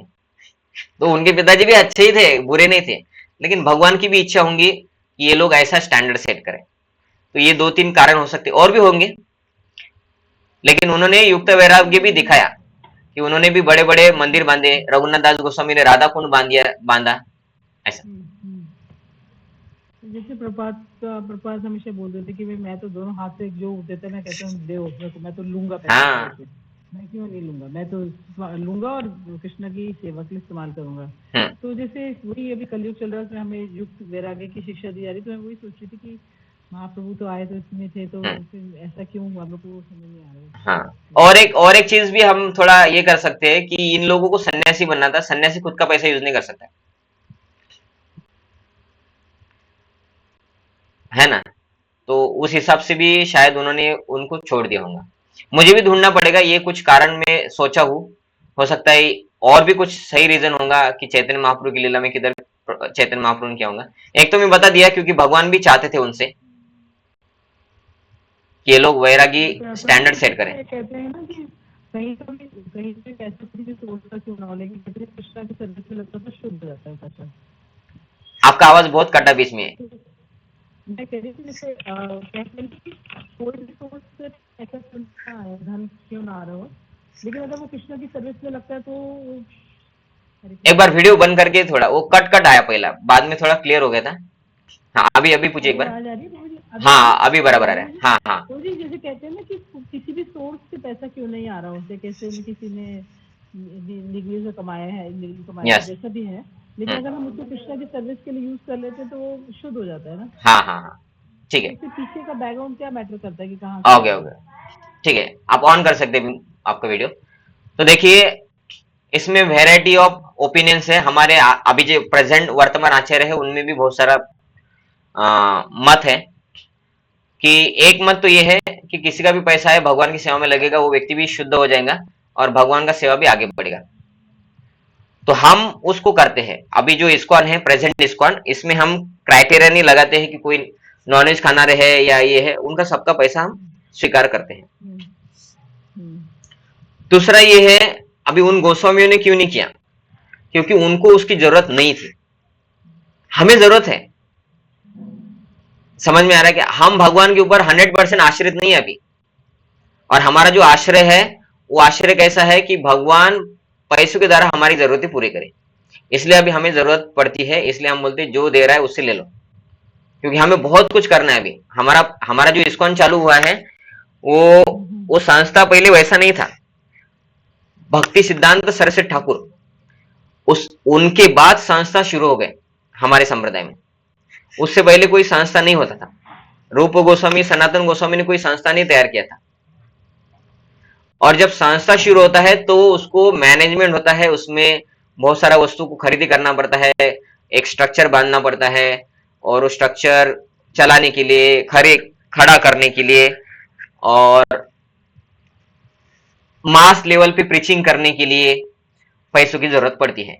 तो भक्ति सिद्धांत सरस्वती ठाकुर जी के बाद संस्था शुरू हुई, इसलिए हम अभी किसी का भी पैसा लेते हैं और उसको भगवान की सेवा में लगाते हैं। भक्ति सिद्धांत सरस्वती ठाकुर जी के पहले कोई संस्था नाम का कंसेप्ट नहीं होता था, तो इसलिए उनको इस पैसे की जरूरत पड़ती ही नहीं थी। वो प्रचार कैसे करते थे, उनका जो प्रचार करने का टेक्निक था, उनके प्रचार करने के टेक्निक में पैसे की जरूरत नहीं पड़ती थी। उनका प्रचार करने का टेक्निक कैसा था, एक तो वो अपने आचरण से प्रचार करते थे, जैसे सनातन गोस्वामी रास्ते पे रहते थे, इधर उधर जाके थोड़ा बहुत किसी कोई कुछ पूछ लिया उनको बताते, लेकिन शास्त्र लिखते थे। और शास्त्र लिखते कैसे थे, वो पेड़ का वृक्ष रहता था, लकड़े का ये रहता था कलम, और इंक रहता था, इंक से लिख देते थे, हो गया, पुस्तक प्रिंटिंग हो गया। और जितना भी प्रचार है उस पुस्तक को दूसरा व्यक्ति हाथ से लिख देता था, तो लिखने वाले भी भक्त है, फ्री में लिख देते थे। तो प्रचार करने के लिए प्रिंटिंग में कॉस्ट लगता है हमें भी, क्योंकि हम मास लेवल में प्रिंटिंग करते, तब प्रिंटिंग प्रेस नहीं था। अगर भक्त स्वरूप गोस्वामी, सनातन गोस्वामी के टाइम में अगर प्रिंटिंग प्रेस होता तो वो भी पैसे लगाते। तो जब पैसों की जरूरत पड़ी, हाँ बोलिए। उनको भी तो मंदिर निर्माण के लिए बोला। हाँ, वही बता रहा था। जब उनको पैसे की जरूरत पड़ी, हाँ, जब उनको पैसे की जरूरत पड़ी, तो वो पैसों की जरूरत पड़ी बस मंदिर निर्माण के लिए। और रघुनाथ दास गोस्वामी ने राधा कुंड का जीर्णोद्धार किया था, उसके लिए लगा। उसके लिए उनको भगवान पे वो 100% आश्रित थे, इसलिए उनको कुछ करने की जरूरत नहीं पड़ी। हमारा आश्रय 100% नहीं है। तो अभी हमारा वैराग्य है, तो हमारा वैराग्य होने के बाद इतना बड़ा मंदिर चालू है, तो फिर हमारे पास पैसा क्यों नहीं आ रहा है? हम तो मेहनत कर रहे फिर भी नहीं आ रहा है, और ये मेहनत चालू है इसलिए चल रहा है इसको। अगर समझे कि अभी कुछ भक्त जाके प्रचार करते हैं प्राणनाथ प्रभु जैसे, और वो फंड कलेक्शन करते हैं, हम तो जाते भी नहीं, हम तो मंदिर में, हमारा एक अलग सेवा है ना, हमारा फंड कलेक्शन नहीं है, हमारा सेवा क्या है, विग्रह सेवा है, और थोड़ा बहुत इधर उधर हम ऐसा कुछ क्लास प्रवचन कर लेते हैं। तो जो लोग जाते हैं वो अगर नहीं गए तो जो आ रहा है वो भी नहीं आएगा, फिर जो हम कर रहे हैं वो भी नहीं होगा। क्यों नहीं होगा? क्योंकि हमने अभी प्रचार के माध्यम को मास लेवल पे कर दिया है, और जो ये मास लेवल जो प्रीचिंग होता है उसमें बहुत इन्वेस्टमेंट लगता है। पहले जो प्रचार होता था वो लो स्केल प्रचार था,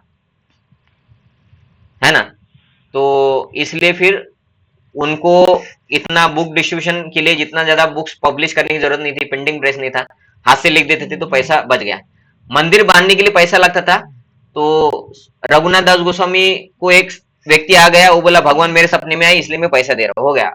राधा कुंड का उद्धार करना है, उनकी इच्छा हो गई, भगवान ने पैसा भेज दिया, राधा कुंड का उद्धार हो गया, श्याम कुंड राधा कुंड बन गया। अलग अलग गोस्वामी थे, तो क्या है, राजस्थान से इधर उधर से कुछ बड़े बड़े लोग आते थे, उनको पैसा देते थे, बोले मंदिर बांधना है क्या, ये हम पैसा देंगे, हम सब कुछ करवाएंगे। तो उनको मैनेजमेंट भी करने की जरूरत नहीं थी, हमको मैनेजमेंट करना पड़ता है, हमको ड्राइवर रखना पड़ता है, कचरा फेंकने वाला रखना पड़ता है, क्योंकि हमारा संस्था है। तो अभी हम युक्त वैराग्य को ज्यादा यूज करते हैं, क्योंकि हमारा संस्था में परिवर्तन हो गया, और संस्था को चलाने के लिए युक्त वैराग्य ही चाहिए।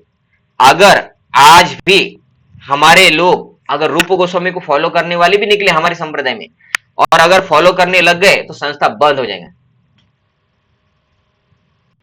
और एक एक व्यक्ति भक्ति करके थोड़ा बहुत प्रचार करेगा, भगवत धाम जाएगा, बाकी लोगों को प्रचार ही नहीं होगा। लेकिन तब वो युक्त वैराग्य भी कर रहे थे, अलग अलग जगह गाड़ी से जाते थे, बैलगाड़ी से, क्योंकि तब व्हीकल्स का सिस्टम नहीं था। जब व्हीकल का सिस्टम आया तो व्हीकल्स को यूज किया। भक्ति विनोद ठाकुर जी के समय में व्हीकल्स आए थे, और भक्ति विनोद ठाकुर अपने घर से अपने ऑफिस तक ट्रेन से जाते थे, उनके लिए सेपरेट ट्रेन चलता था। और भक्ति सिद्धांत सरस्वती ठाकुर सन्यासी थे, और पहले सन्यासी थे जिन्होंने आश्रम में प्रिंटिंग प्रेस रखा, और पूरे इंडिया में 4 लोगों के पास 4 व्हीलर्स थी। तो 3 लोग गृहस्थ थे, बड़े बड़े बिजनेसमैन, और चौथे व्यक्ति थे सन्यासी भक्ति सिद्धांत सरस्वती ठाकुर। वो गाड़ी में बैठ के जाके प्रचार करते थे, सूट पहनते थे, वो सूट, सन्यासी थे, सूट पहनते थे और नीचे बूट पहनते थे। राधा कुंड में आए थे, एम्बेसडर गार में सूट और बूट पहन के आए थे, वो भी उनका युक्त वैराग्य है। तो हमारे प्रचार में अभी वो जरूरत है, क्योंकि हमें मास स्केल में करना है। उसके पहले लोगों को उतना मास स्केल में नहीं करना था, और वो वैरागी थे, उनको जो करना था, कुछ काम जिधर थोड़ा पैसा लगता था वो आ जाता था भगवान की कृपा से। तो हम कर रहे हो, फिर हम परंपरा से हट गए क्या? नहीं, अभी के आचार्यों ने हमको बोला है कि ये करना है, भक्ति सिद्धांत सरस्वती ठाकुर जी के बाद। उससे पहले लोग सैफरॉन नहीं पहनते थे। भक्ति सिद्धांत सरस्वती ठाकुर जी के बाद उन्होंने शुरू किया कि गौड़ीय वैष्णव में सैफरॉन पहनेंगे। उससे पहले लोग बाबा जी वेश धारण करते थे, व्हाइट धोती कुर्ता लुंगी पहनते थे, धोती मतलब लुंगी पहनते थे, और ऐसे ही वो भजन करते, अपना अपना भजन करते थे, प्रचार नहीं करते थे एक समय के बाद। लेकिन हमारा इसमें है अभी मरते दम तक प्रचार करो। तो ये भी युक्त वैराग्य है। युक्त वैराग्य का कंसेप्ट क्या है? जितना आता है धन संपत्ति पैसा जो भी है भगवान की सेवा में लगाओ, और हमें भजन करना है, हमें गलत चीजों के लिए उसको यूज नहीं करना है, ऐसा। ठीक है माता जी। तो चैतन्य महाप्रभु की भी इच्छा थी, तब ऐसा कुछ पैसा खरीद के इतना जरूरत भी नहीं पड़ती थी, इसलिए उन्होंने नहीं किया अपने पैसों का यूज। ठीक है, तो यहाँ पे हम रुक जाते हैं। तो अभी रामनवमी आने वाला है, आप भी थोड़ा, आपके पास अगर रामायण पुस्तक है, भक्ति विकास स्वामी महाराज जी ने लिखा हुआ है वो है, तो उसको लेके आप पढ़ सकते हैं। एक बार अगर आपने पढ़ना शुरू कर दिया, तो जैसे कि एक बार कोई पिक्चर दिखना शुरू होता है तो 3 घंटा पिक्चर खत्म होने तक वो बैठा ही रहता है ना, बीच में बस एक इंटरवल को बाहर जाता है। तो ऐसे ये रामायण है लिखा हुआ, एक बार पढ़ना शुरू करता है तो हमें लगता है कब ये और आगे क्या होने वाला है, और आगे क्या होने वाला है, ऐसे पढ़ते ही जाते हैं, आपको नींद भी नहीं आएगी। दिख रहा है?